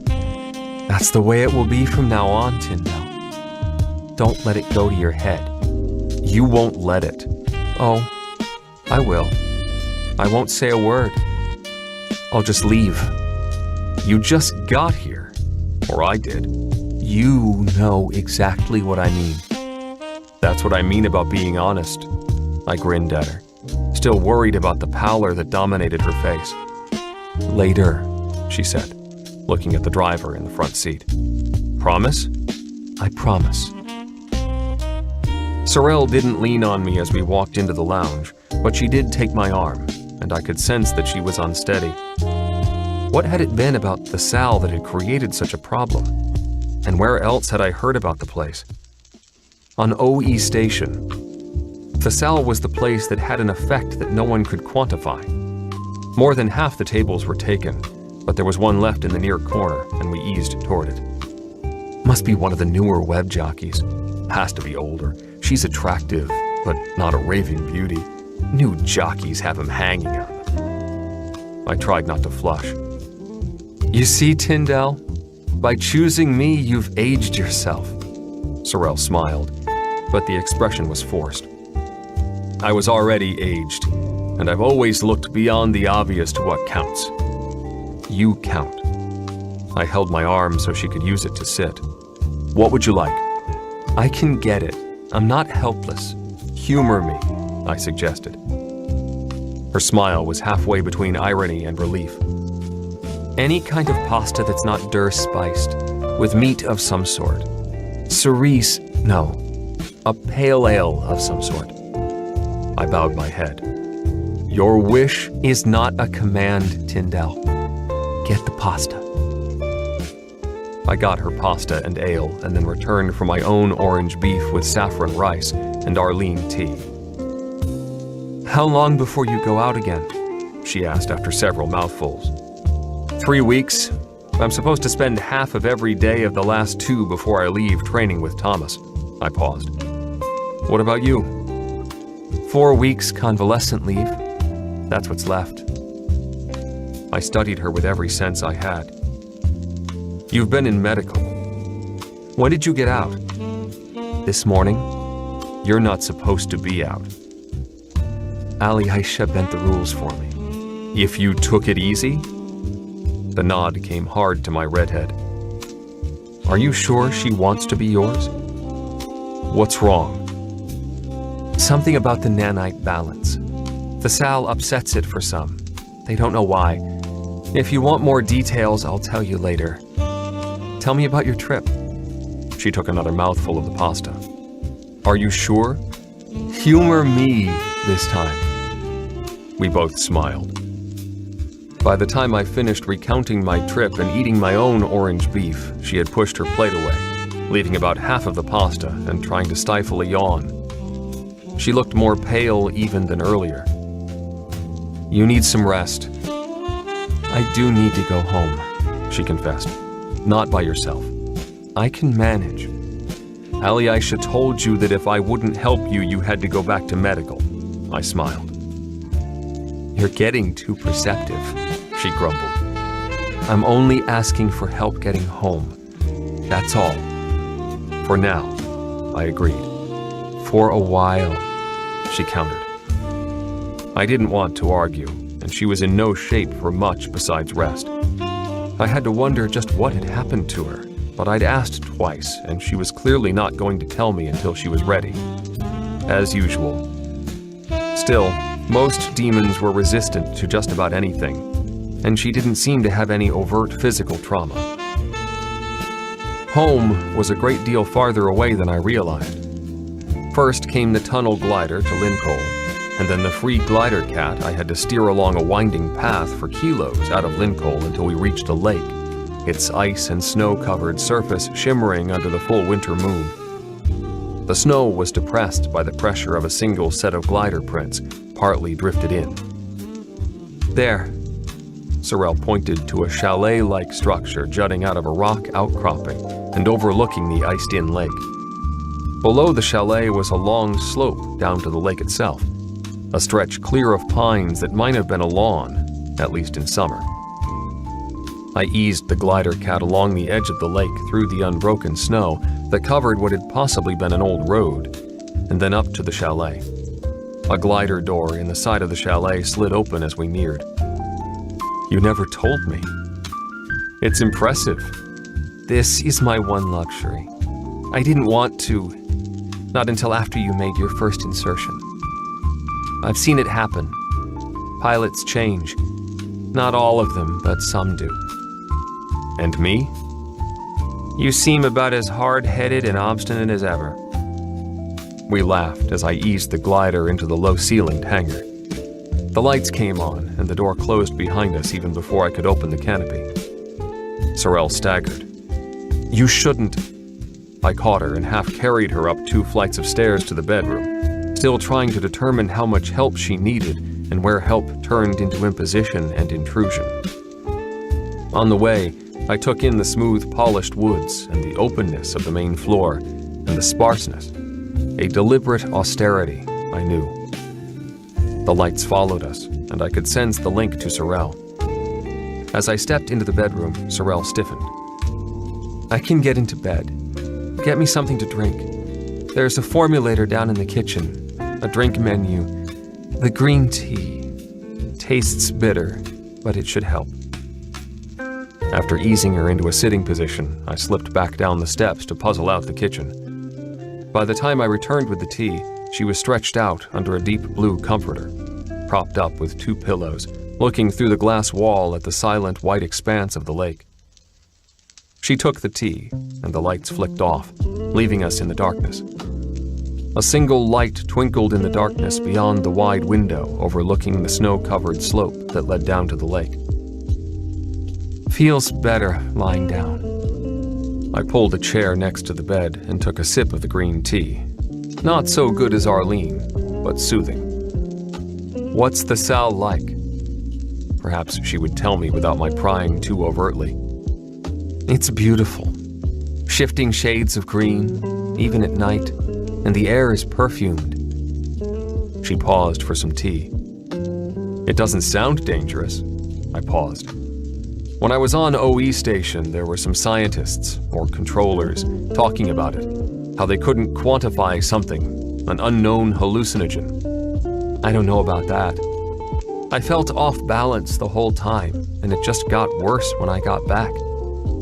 Do they know why? My nanite balance got disrupted. She shrugged, almost resigned. Alyosha says it happens to some Rikishans, but they don't know why. I sipped the green tea, which wasn't bitter at all, not to me, waiting. "They had to replace my entire nanite system, the way they did when you first got here, and I'm still readjusting. I don't have to pay for it, though. Not this time." Sorrel took another sip of the green tea, her eyes still fixed on the silent and moonlit lake. "Can you tell me why they sent you to Thessal?" She shrugged. "I was sent with some newer and more sensitive atmospheric measuring equipment. It was designed to look for the organic equivalent of nanites." "Molecular-level biotechnology?" That got a nod. "And they thought they might get a different result from someone not born and raised a Rikishan." "Did they?" "I don't know. I wasn't in much shape to care when I got back, and today..." "Was your first day out of medical?" Another nod affirmed that. "Thessal," I mused. "Here, Rikisha has enough technology to do what the ancients never managed, but something on the planet is beyond that technology. So much so that demons can't even discover what it might be. No one has spent that much time on it. Whatever it is, it affects only a few people. We just don't have that many resources. The galaxy alone is huge, Tyndall, and we spend an incredible percentage of our resources on interstellar travel." "I know. That was why the ancients never had gotten that far. One reason, anyway." She held up the mug. "Would you mind?" "Not at all." I set my cup on the carved table by the bed and stood, walking through the darkness to the kitchen area and the small food formulator, thoughts circling through my mind. "That brings up another question," I said as I brought her the second cup of green tea. "Oh?" "Rikisha has the technology to subdue or destroy all the mites. Hasn't anyone ever thought about it?" "Who hasn't? But what would be the purpose? The mite cultures are stable." A faint smile crossed her lips. "Besides, the gene pool is wider and faster evolving. We wouldn't have people like you." "Or you," I pointed out. "You're more valuable." "I don't think so." And I meant it. "I still can deceive myself. You never do." "I do. We all do. That's not all bad." She paused for a sip of the tea. "Think about it. Self-deception is the strength of all humans and all human cultures. We delude ourselves into believing that the universe has meaning, that we have a role and an importance in it. We dream grand dreams. Is that self-delusion or self-preservation? I asked. How could most people survive without believing that there's an inherent meaning to their lives? That's true of the might cultures. We both know that. So many things people take as truths are built upon deception. Is there a God? How would we know? No one has any proof of a God, not in the scientific sense. All the major religions of the ancients were built upon revelations or interpretations of purely human or natural occurrences as the hand of God, and not upon verified facts. You don't think it's not true in Rikisha? There are certainly some people who believe in the old superstitions, but look at how we handle something like Thesal. At least some of the mites would call it the will of God because it's beyond our understanding. The same's true of Engi. We just try to understand and try to accept that we can't understand everything without immediately running and hiding behind superstition. That's another form of honesty, I mused. But it's hard. We're not that honest by nature, even demons. Sorel laughed softly. You don't think the authority hasn't considered it? Considered what? Tyndale, you're a web pilot.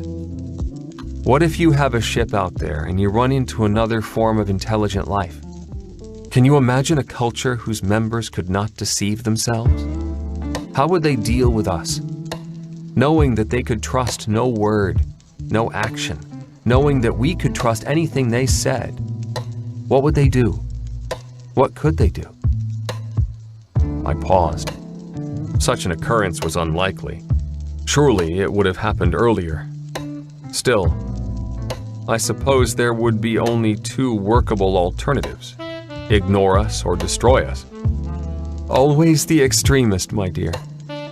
Why do you think that?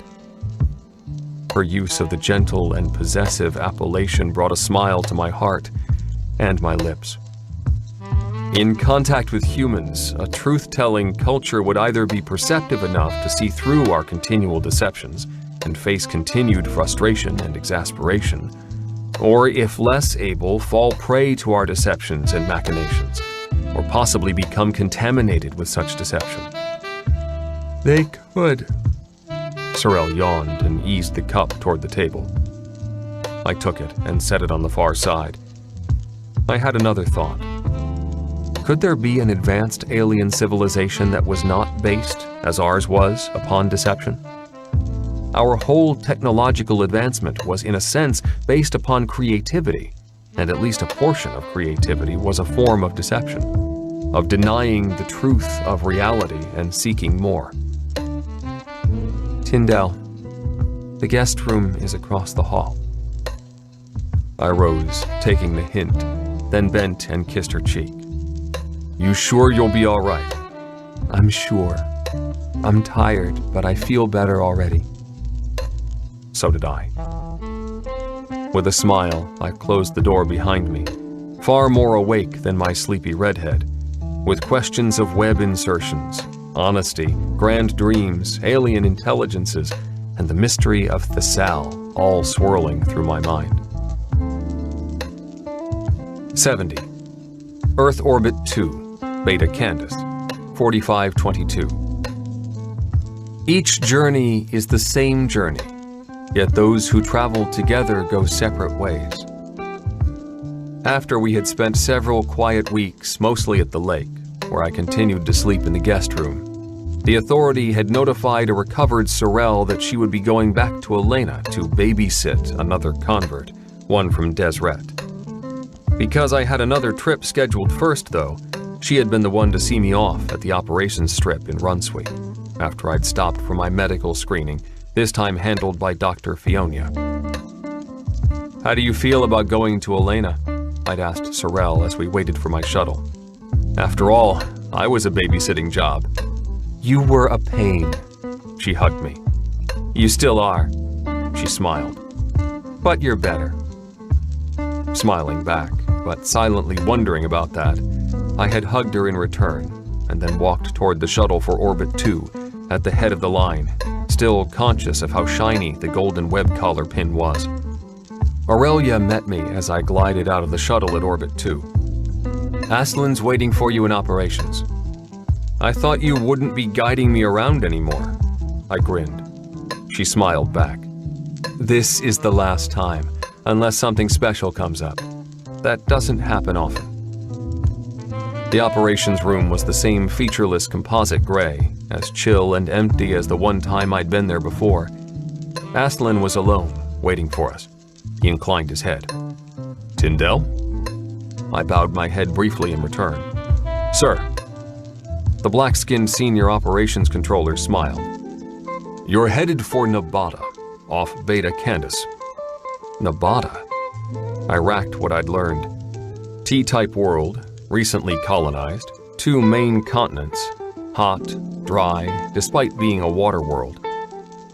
"Your cargo is the latest round of biotechnical efforts to develop grasses that match the native biology, plus the supporting equipment so that the bio-team there can carry things forward without the time lags. You'll also be carrying a full load of passengers. They're the ones who will operate the equipment," Aurelia added. All of that made sense. What didn't make sense was Aslan telling me that. "That's along the web gradient for the anomaly." Aslan paused. "You've heard of it?" "Just in general terms," I admitted. "Most people have." He nodded, the brown eyes serious. "You need to know more. We don't bother with this briefing until someone is a pilot and until he or she is beyond the first run." A hologram sprang into being, almost at his shoulder. "Alpha Fellini. That's the official term for the anomaly. It's about 10 light-years away from Sol, in roughly the opposite direction from Santorini, in case you're interested." I studied the image. In the center of the unfamiliar star field was a glowing haziness, somewhat like the fuzzy golden ball of light that I'd sensed right after I'd been infected with the first old-style nanites. The image expanded and focused in on the golden center. Abruptly, the ball turned into a central core of golden red fire, a miniature sun. Or was it miniature? Around the sun were long arms of red fire. I'd seen that image in my thoughts and elsewhere all too often. "This is accelerated several hundred-fold from real time," Aslan explained. The arms of fire sparkled as they swept through seemingly empty space, although I knew no space was totally empty. Actually, for practical purposes, the space behind each arm is effectively empty. Each of the arms is a field of some sort, and what you're seeing is low-level antimatter annihilating low-level matter. The result is energy and virtually empty space. And a great deal of disruption in space and overspace, added Aurelia. "And the sun?" I asked. "It doesn't look normal. New matter. We think it's more energetic, if you will, but that could be a bias from the energies involved." I digested all of that.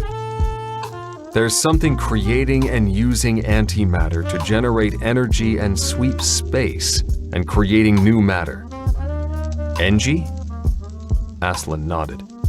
"Exactly," Aurelia confirmed. I took a deep breath. Just what is Engie? There's nothing in any data system about the anomaly or Engie. I almost added not any system I've found, but decided against that. Aurelia and Aslan exchanged glances. Aslan cleared his throat. "We believe that Engie is an assemblage of self-assembling and replicating nanites of a variety developed by the ancients. While there has been no way to verify this, there are enough indirect indicators to make that conclusion. There is not enough information to put what we suspect on the full Rikishan datanet." As he talked, I pondered his words. Why not on the full net? Because people would be concerned or upset? I could understand that intellectually, but the universe was so vast it seemed unlikely that it was empty. And if something was there, it was there. That's Duzin, and most people, even Rikishans, don't see it that way. Well, not conclusive. One would have to act as though there is some form of intelligence there, which the followers believe is God. Their God, at least, I suggested. Astlin nodded. And it has enough power to create a solar system? Yes. Why? I pursued, wondering if I were pushing too hard. Probably. We don't know why, nor do we know the mechanics of how, although the theory is relatively old. Astlin waited. Why are you telling me this? Because you're a needle pilot, and because you're headed along that general gradient, and there seems to be an even greater fascination on the overspace level, and because none of this is a surprise to you or any pilot, added Aurelia. You've seen visions of this, haven't you? At scattered intervals ever since I came to Lincoln, I confirmed, then asked, knowing that they wouldn't have briefed me if there weren't a danger. How many pilots have you lost? Just 3, but that represents 3 ships and a substantial resource commitment. Astlin cleared his throat. You must know that. There's another problem, added Aurelia. Astlin frowned. New city. I didn't hide my surprise. I'd never heard of whatever new city might be. The hologram vanished before Astlin spoke again. A number of people have built ships, photon jet powered. Somehow, without web pilots and excitation systems, the ships arrive there. There and nowhere else. They're building a deep space city near this anomaly. They say it will be a new solar system in time, created by the only true God. Demons, people believe that? It could be. Astlin laughed harshly. They'll have to wait a long time. At the present rate of accretion, it still is likely to be millions of years before NG has enough matter there for a new system. Even if you assume an exponential rate, it's around 10,000 years, and the disruptions to the web, overspace, and norm space will render the area rather uninhabitable, even for individuals with full nanite protection. Astlin's explanation left much unexplained. Is there a possible way to use the web without an excitation and insertion system? Or a pilot? It's possible an untrained pilot could bring a ship from Sol to the anomaly about half the time, Aurelia theorized. We don't know of any way that it could be done in the time frames that we've observed without a web insertion system. But it happens, I pursued. What about the missing pilots? There's been no sign of them or their ships, Astlin replied. No exit disruptions either. That all brought up the last question. Why me? This is my second trip as a needle pilot. Medical thinks you have a higher resistance than most of the others. Astlin did not sound totally convinced. You've opposed anything you didn't like all along, Aurelia added dryly. I managed to resist smiling. This is the second attempt with this cargo, Astlin said. You'll be carrying almost a full load of passengers also. Those 2 items gave me a reason to swallow. Is there any trace?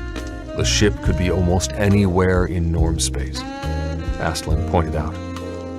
Or it could be drifting in overspace until it collides with enough mass to create a real norm space mess. It would be years if we saw anything optically. More like centuries, suggested Aurelia. I nodded slowly. Do you have any other questions? Dozens, if I'd thought of them, but none would have changed anything. As I made my way down to the ready room, I had to ask what Astlin and Aurelia knew that neither was saying, and what I didn't know enough to ask. One familiar figure was waiting, a round-faced blonde. Glad to see you, Tyndall. Burya smiled and gestured. This is Dermak.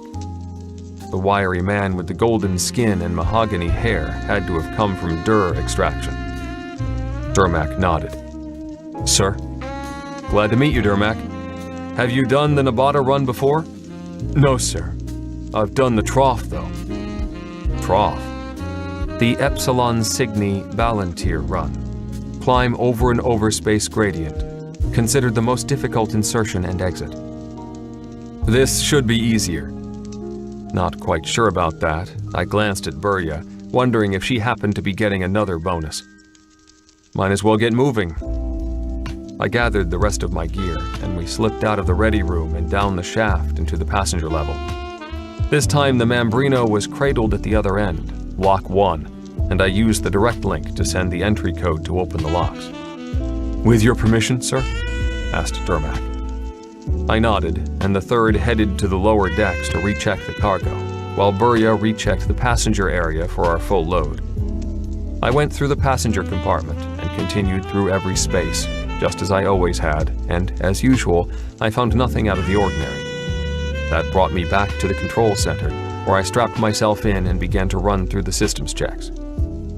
Passengers are all aboard? Locks closed, declared Burya as she returned to the control center. Dermak followed her. Cargo is set and the lower locks sealed. After a last recheck of the systems, I was ready to uncradle the Mambrino. Ready for departure. Make sure your harness is securely fastened. We will be departing shortly. Burya's calm voice was clear through both center speakers and through the system. Orbit 2, Mambrino, ready for departure.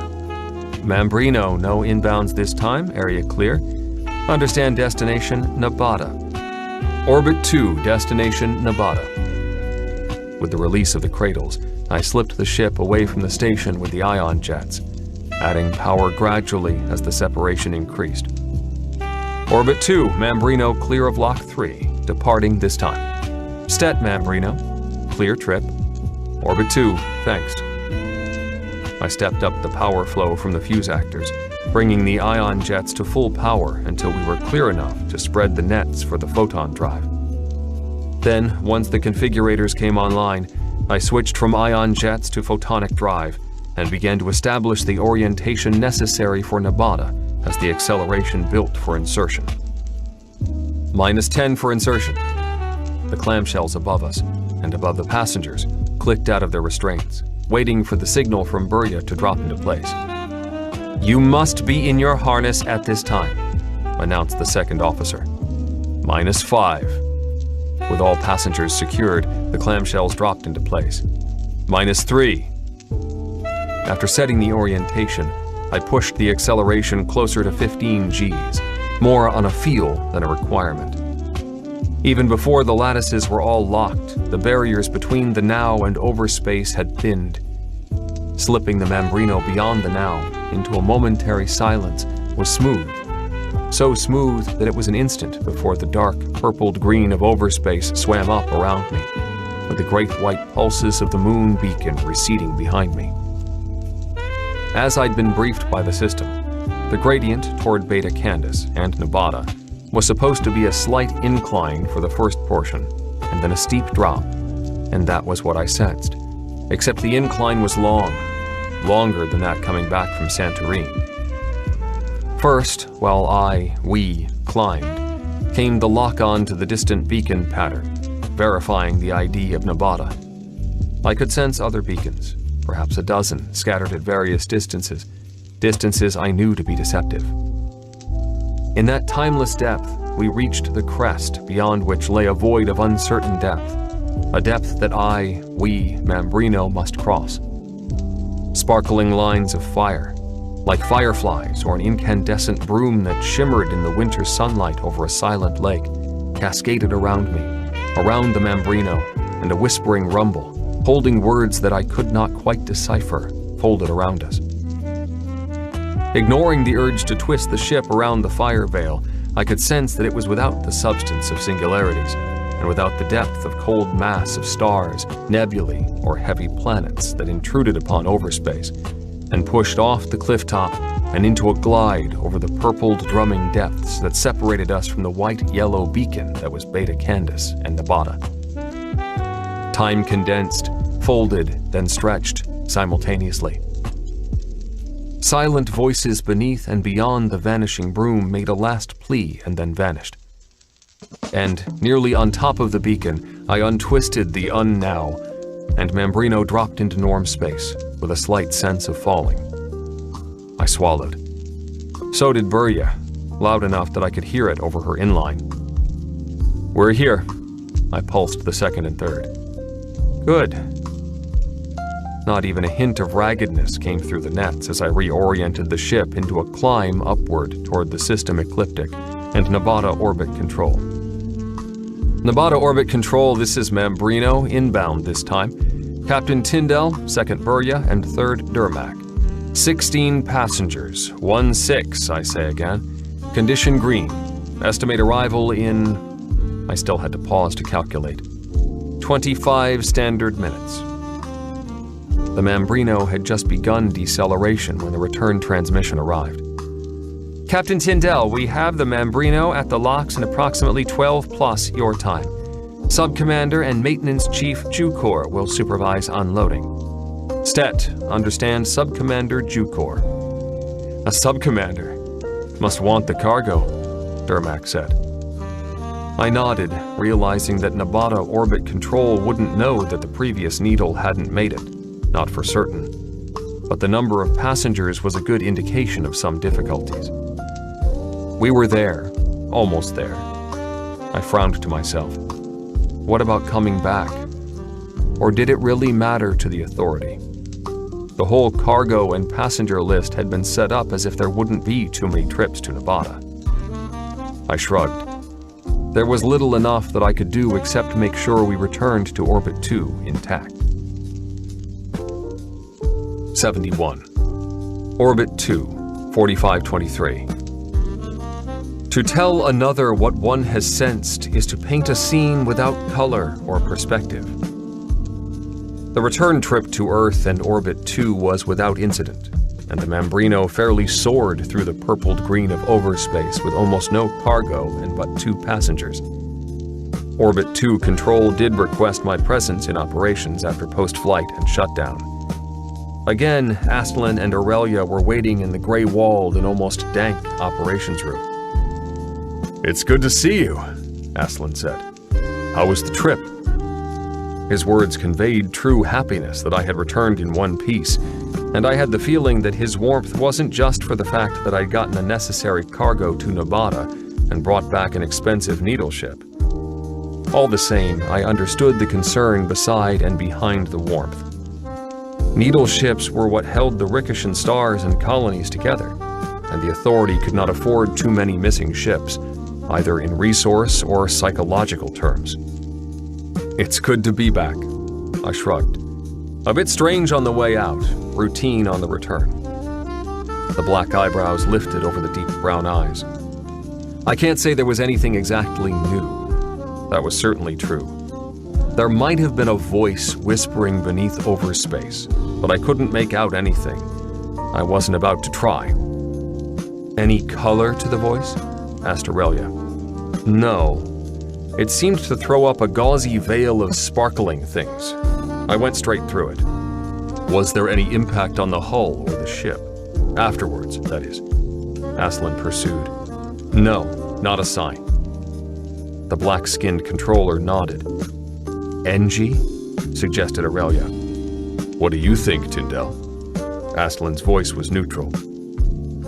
There was something there. Something not like anything else I've sensed in overspace. I had to shrug.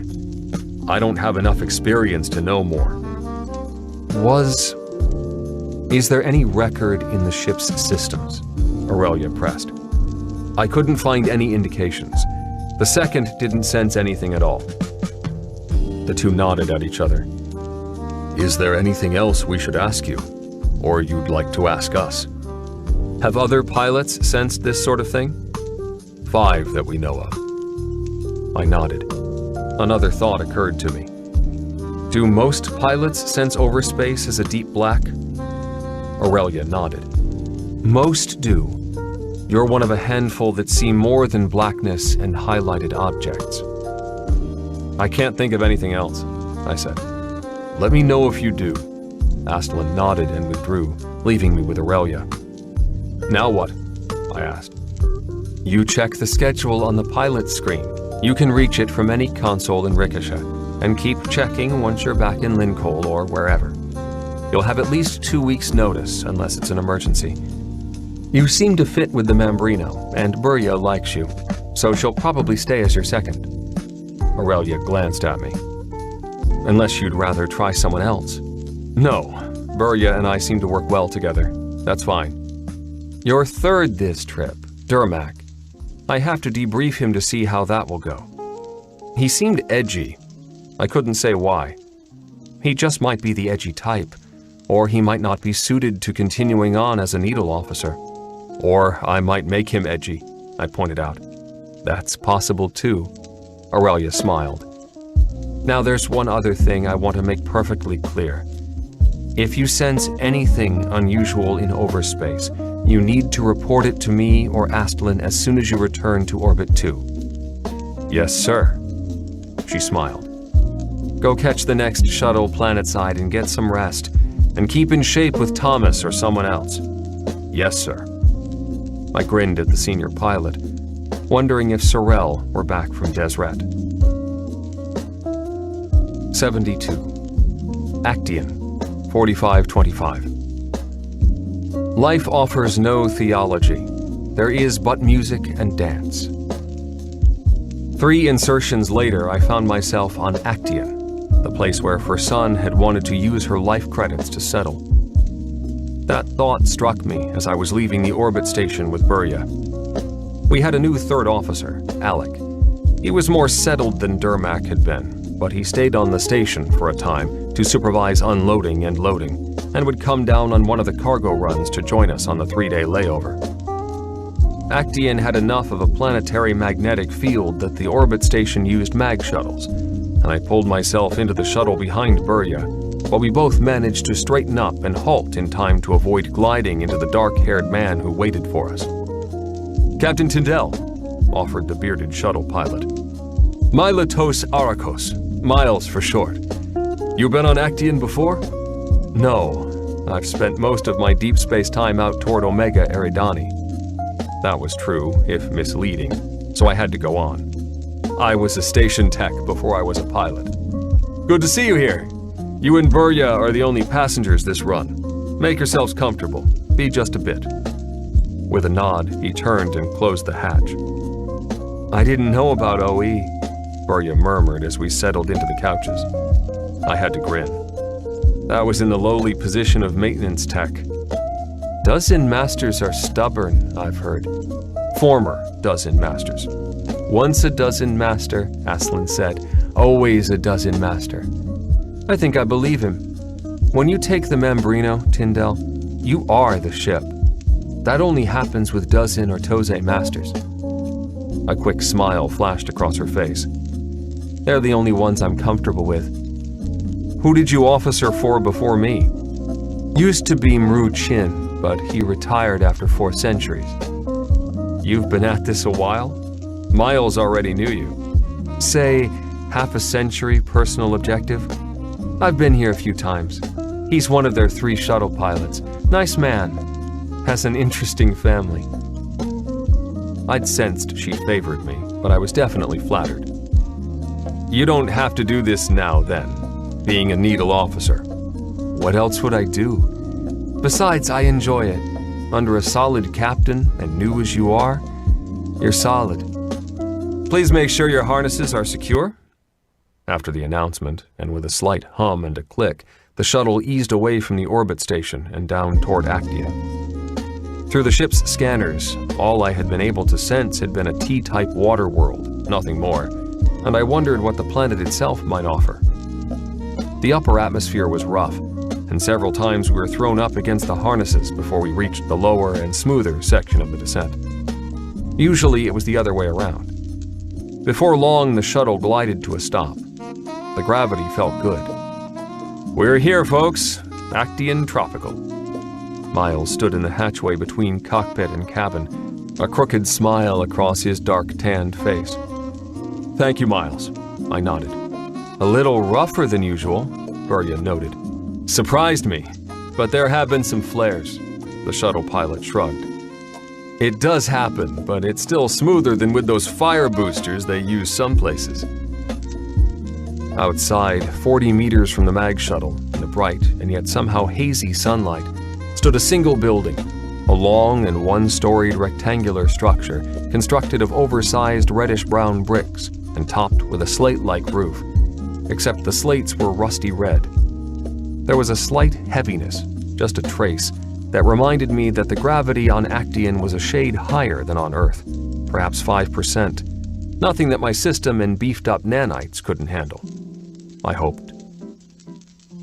To the west of the strip was a long and low line of hills covered with trees that seemed to shade toward blue rather than green. I glanced northward, toward a taller range of mountains, glistening with white. The landing strip was practically equatorial. Actian, on average, was colder than Earth, and although the tropical belt was quite temperate, the northern continents were anything but. The sun held a shade of orange, and I called up what I knew. Actian, fourth planet around Diana, G3 with a mass of approximately 1.2 Sol. First planet terraformed through Brink-Hezoff transformations. Borderline for habitable zone. Required greenhouse screening. 4 major continents. 1 equatorial, 1 temperate, 2 polar. Captain, new on this run? The speaker who interrupted my reverie was a stocky and black-haired woman wearing a kind of uniform consisting of tan shorts and shirt and hiking boots. Yes, I grinned. I go where they send me. I'm Malia. The Needle officer's places are to the west, maybe 4 kilos on the hill. I'll be the one to take you two there. Malia glanced at Burya. You know the layout.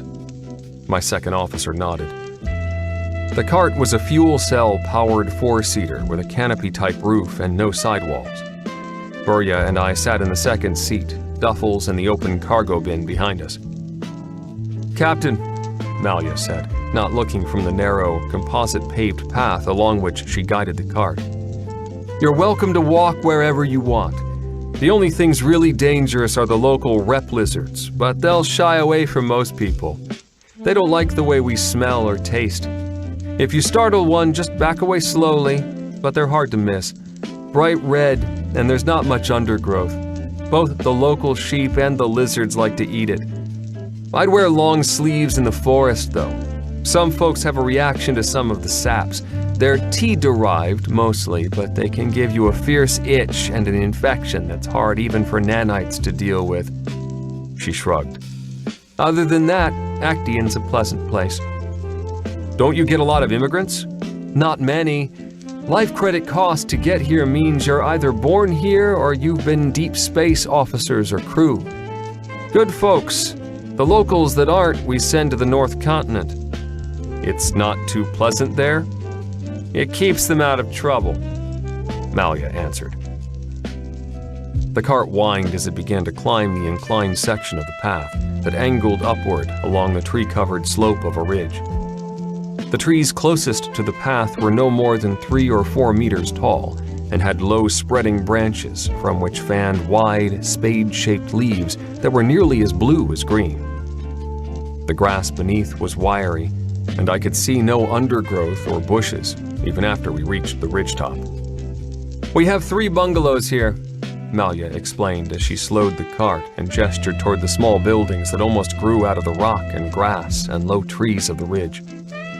Captains usually take the one on the knoll. It's a shade quieter, not that anything's noisy here. The path over there goes to the overlook. You can see Ribbon Falls from there. It's only about 200 meters along the path. We stood and stretched, then took our small duffels from the cart bin. The quarters are stocked with anything you'd need, but if you need something, use the console and link. Thank you. Burya and I spoke almost simultaneously. I'll be the one picking you up day after tomorrow, Malia called as she turned the cart and headed back down the ridge path. Guess we get settled, I offered. Right. I'm tired. Burya nodded and carried her duffel to the dark-stained wood structure at the far end. I stifled a yawn and made my way to the bungalow on the knoll. Light flooded the quarters, illuminating an open area that held a hearth, a kitchen formulator area, and a sitting area. A sliding permaglass door separated the sitting area from a deck overlooking the trees on the slope below. To my right, a half-dozen steps climbed to a sleeping area and a fresher. In a way, I wondered about the almost luxurious nature of the quarters. Then I shook my head.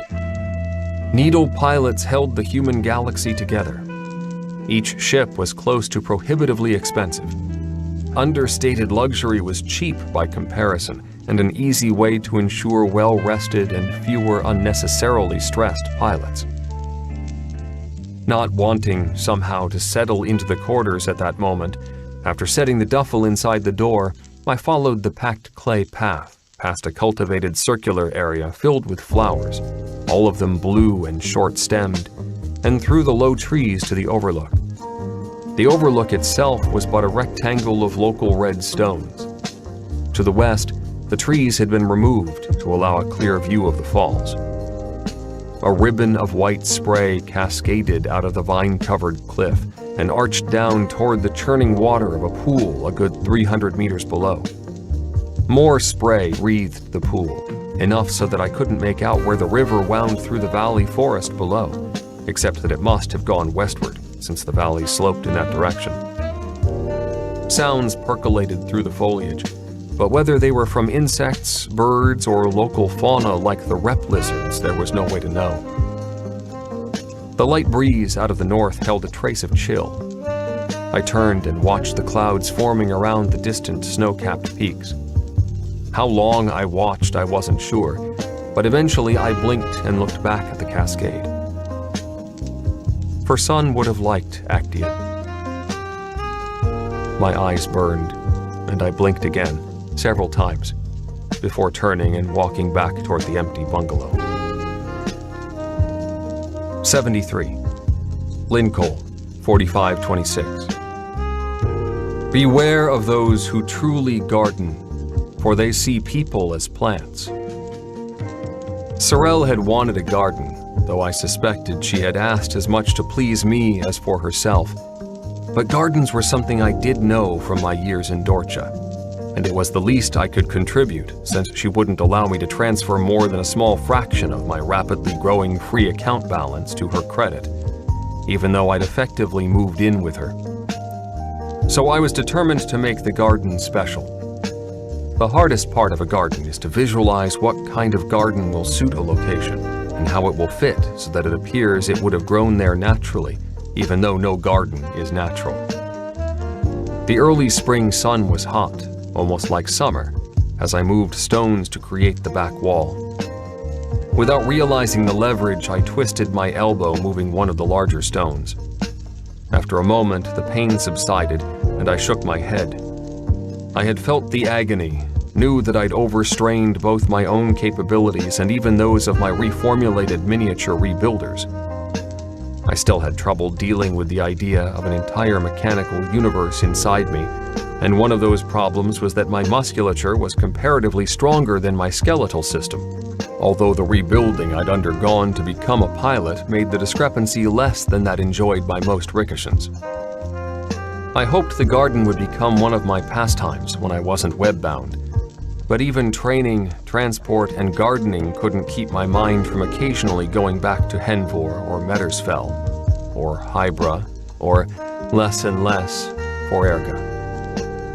At times, I didn't think of Forerga for weeks or months, and those memories had faded into pleasant reminiscences, mostly. Reminiscences of a kind of childhood that I hadn't realized was childhood. After a deep breath, I concentrated on the small U and where it would bring together the harmony of the stones. Dazin helped. Tyndall, are you all right? Sorel's voice was quiet, pitched barely above the whisper of the late afternoon breeze through the pines behind the chalet. Fine, I squatted, studying the stones I'd already moved and set in place. I saw you wince. You're trying to do too much. I didn't want a garden overnight, you know. She glanced at the line of stones, each massing at least a good 70 kilos, then at me. You're pressing it. I didn't look her in the eye. instead glanced downhill toward the lake, glinting in the early spring sun. A garden takes years, but I wanted to get it set up. You could take a few days. She favored me with a smile. I haven't acted when I should have before. That was different. You're different now. I'm glad you think so. Are you? How do you tell when you consider everything from the subjectivity of personal observation? I shrugged. At times, I still wondered why she'd insisted on saving me despite myself. Why she'd enlisted Andra, Ali Aisha, and Alicia in the effort. Because no one born in Rikisha understands the need for and agony of honesty? Do you want to take a swim? It's still cold. Cold water I don't mind, as long as you walk to the beach. I stood and stretched, then walked toward the chalet to change. Afterward, after the chill of water and air that had helped the elbow and muscles, the breeze across the small terrace was just cool enough, with the scent of pines, for us to sit and sip the tea I'd brewed from a kettle and not heated with a reformulator. You people all do make good tea. I'm glad I can do something well. I grinned, and she laughed, and I poured more tea. Friend, monitor, lover, and whatever else, she was honest. And for that I was glad, a gladness I was finally coming to embrace. Before long, I'd have to get ready for the Mambrino and the next trip across the web, the next separation that took days for me and months for Sorel. Maybe that was why I needed to create a garden, a manifestation of one aspect of me to leave behind, something more permanent against the impermanence of dreams. 74. Orbit 2, Beta Candace, 4526. Human beings presume questions have answers. The universe does not address such presumption. A young woman in a tight-fitting silver single suit kept trying to catch my eye, both at the operations building in Runsui and after we boarded the shuttle for Orbit 2. I politely kept my eyes elsewhere, which wasn't hard, worried as I was about the abrupt schedule shift that had the Mambrino set for a DTBA. Any destination to be announced wasn't reassuring. Sorel hadn't liked it either, but she'd only sighed and given me a kiss and then a hug, for starters. Lovemaking hadn't been desperate, but there had been an undercurrent of concern.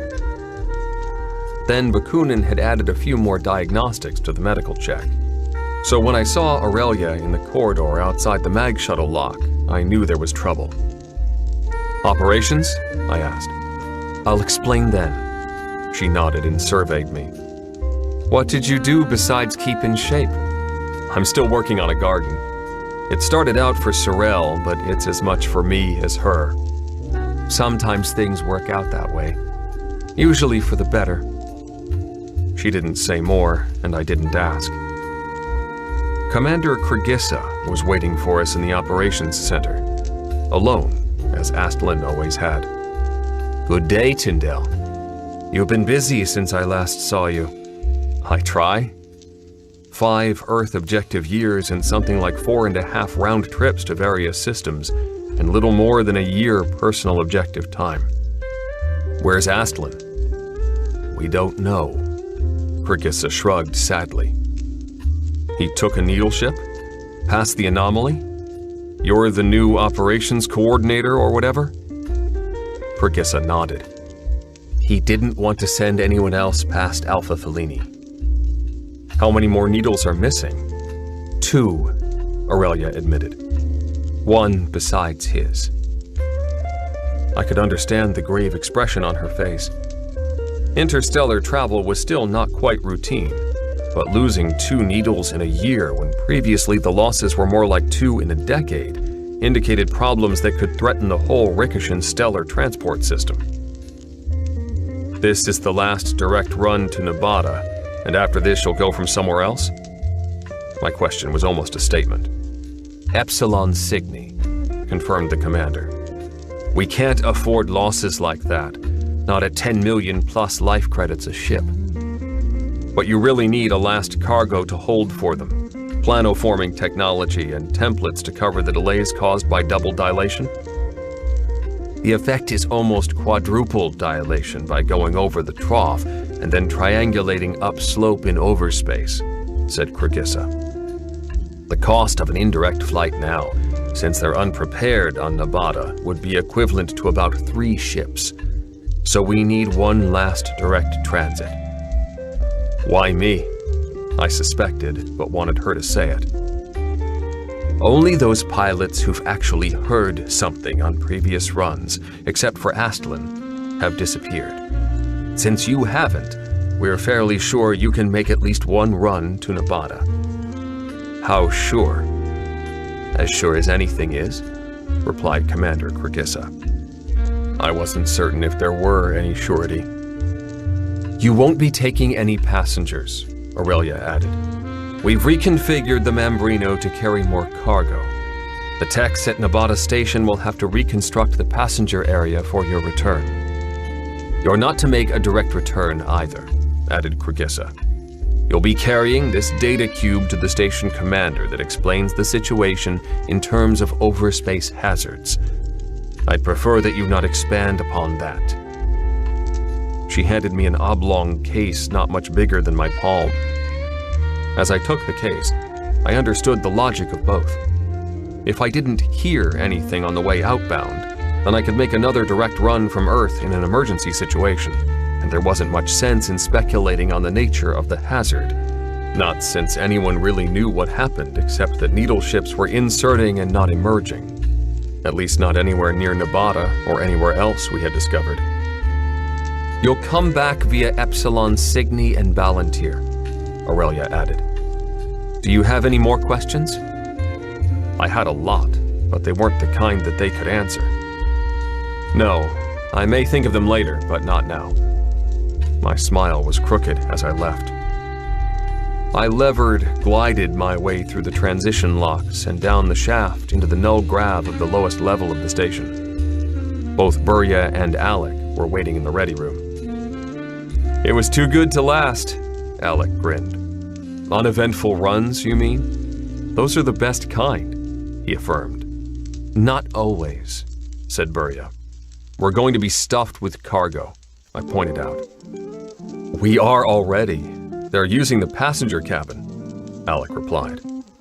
Heavy, murmured Burya.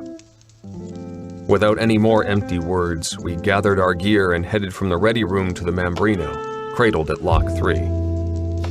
Alec and Burya both split off once we were in the ship to recheck the cargo stowage, while I went into the control center to begin power-up before making my own pre-flight. Once the ship was operating under its own fuse actor power, I began my inspection in the passenger area. The couches had been removed and stored in more compact form in the back of the cabin, while the front held boxes and crates locked in place with cargo ties and restraints. In continuing through the ship, I found everything as it should be, with the exception of the passenger area. When I got back to the control center, I strapped in and began to run through the systems checks. Upper locks are closed, Burya said as she began to strap in. Alec was close behind. Cargo set, lower locks sealed. You two ready for this? I asked. That's not the question, Captain, said Burya cheerfully. If you're ready, then everything's fine. I'm ready. You hope you are. I made a last check of the systems, then pulsed orbit control. Orbit 2, Mambrino, ready for departure. Mambrino, no inbounds this time, area clear. Understand destination, Nabata. Orbit 2, destination, Nabata. Cargo only, no passengers. When the cradle's released, I eased power to the ion jets. No passengers. Orbit 2, Mambrino is clear. Departing this time. Stead, Mambrino. Good trip. Orbit 2, thank you. I pushed the power flow from the fuse actors, bringing the ion jets to full power until we were out far enough to spread the photon nets and bring the configurators online. With the switch to photonic drive, I began establishing the insertion orientation as acceleration built. Without passengers, I decided on the maximum insertion velocity possible, but even with full power, the acceleration was slow. and the ship felt heavy, near the maximum load even for a needle. -10 for insertion. The clamshells slid from their restraints, then dropped over us. -5. I adjusted the orientation minutely. -3. The acceleration continued at nearly 20 Gs, and the lattices locked, early, but I didn't slack off. We'd need that converted momentum, every bit of it. The barriers between the now and overspace were nearly non-existent, but I left the Mambrino in the now until it was no longer possible to hold the needle there, until the lattices crackled and the fabric of real space seemed to groan. The needle bucked for a nano-instant as we slid into the momentary silence of overspace. An overspace more green and less maroon than usual, as if lit more brightly by the pulses of the moon beacon behind and below us. Perhaps it was the insertion velocity, but the initial overspace gradient toward Beta Candace was nearly flat, and I could sense that the drop-off at the end of the incline was far steeper than on my last trip. I pushed that aside and centered on the distant beacon pattern, matching and confirming that it was indeed that of Nabata. The seemingly near-flat incline began to steepen as we, Mambrino, neared the breakpoint beyond which was the bottomless void separating us from Beta Candace and Nabata. Points of glitter flashed around me, instant pinpoints of blinding light, but I held my course, held and soared the void toward the still distant pulse of the destination beacon. The pinlights intensified until the green-purple of overspace was submerged in an endless expanse of light that revealed nothing. A wordless question rumbled around me, a question without the music of overspace or the menace of singularities or star masses intruding into the web. Then, as suddenly, the glare dropped into sparkling lines of fire, like fireflies, or a dawn broom lit by winter sunrise over a frozen lake, and the voiceless, soundless question faded into the background, and the familiar purpled green of overspace rose up around me, around the Mambrino. The drumming purple churned depths that had separated us from the white-yellow beacon of Beta Candace and Nabata were past, and once more, at insertion's end, time shrank in upon itself, then stretched simultaneously. Just short of the strobe of energy that was the beacon, I untwisted the unnow, and Mambrino dropped into norm space. I slowly released my breath.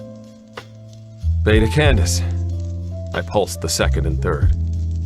Good, murmured Alec. I reoriented the ship into a descent to reach the system ecliptic and Nabata orbit control, then rebuilt the photon nets and began to accelerate in norm space. I didn't bother to transmit our arrival for a time. Nabata orbit control, this is Mambrino, inbound this time. Captain Tyndall, second Buria and third Alec. No passengers, full cargo. Full cargo, I say again. Condition green. Estimate arrival in 15 standard minutes. We were half through with deceleration when I received the reply. Captain Tyndall, we have the Mambrino at the locks in approximately 8+ your time.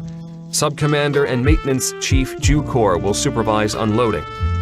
Stat, understand Subcommander Jukor. The Subcommander again, Buria said. I nodded, already concentrating on the switch to ion jets and the approach, slower than usual. With all the mass stuffed into the Mambrino, I needed to watch the deceleration profile.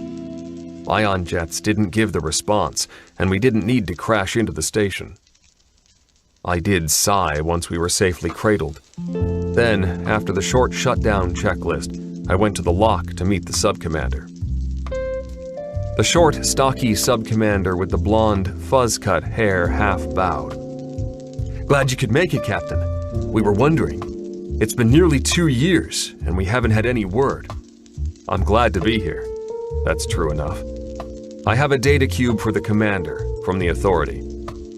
Jukor's square face blanked. I'll have Messer take you up. Thank you.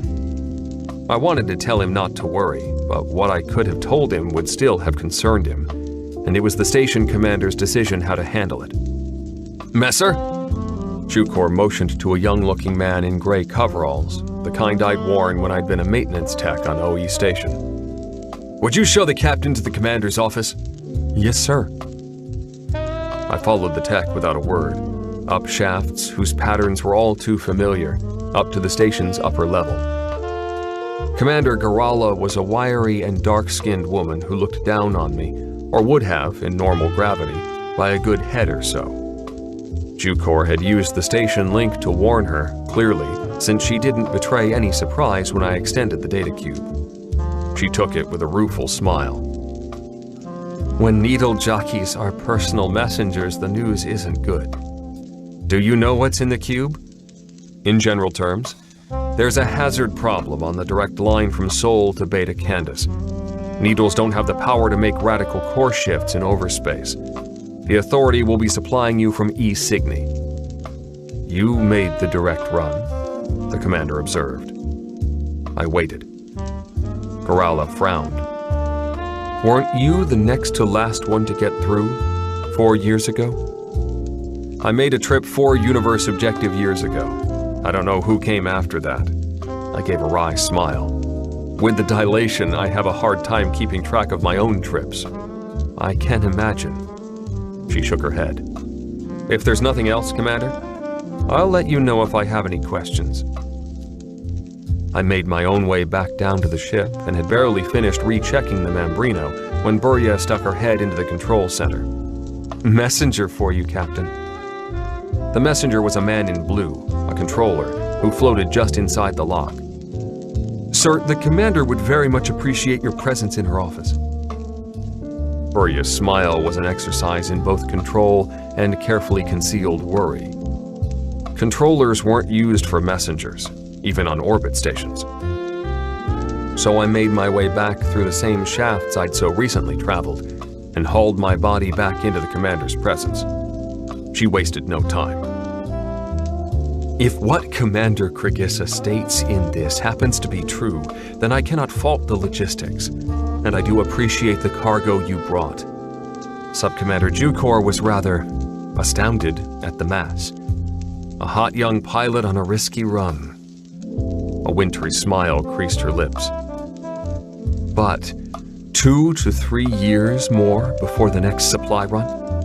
That's a 5-year lag or more in the project, and we don't possess the equipment or expertise if something goes wrong in the final stages of the project." "I thought Nevada was habitable." "It's hot and borderline. We're still having to supplement the water cycle with ice comets from the outer belt. Atmospheric pressure is too high, and that's not something you have to deal with." She shrugged. "Can you tell me how bad this hazard is and how long it's likely to last?" "It's somehow cost 2 needle ships out of the last 4 or 5 scheduled here." That was true and would eventually come out. That brought a long pause. "That bad?" "Yes, Commander. That bad." "Does anyone know how long this will last?" "No." That was also true. "They don't know the cause at this point either." "Has anything like this happened on any other runs?" "Not that I've heard. There aren't any other needles missing recently, or there weren't when I left Orbit 2. The questions continued for a time, but I kept to the facts. Finally, she looked straight at me. "You've been very patient, Captain Tyndall. It's clear that you've told me all you know, and it's also clear that you risked your life and your ship to bring that cargo and this information." Garala took a long breath. "I don't like it, but we do what we must. I may send back several people who wouldn't be scheduled to leave until next year, if they wish. Would that be a problem?" "Not so long as your techs can help put the passenger cabin back into working order. The couches were removed and stowed to provide space for more cargo." "We can do that." The wintry smile returned. In time, I made my second trip back down to the ship, where the maintenance techs were already working under Alex's supervision to reconvert the passenger cabin. By then, I was really ready for some rest, a nap, anything. 75. Beta Candace, E. Cygni, 4527. Words are not a conversation. Conversation is not dialogue. Dialogue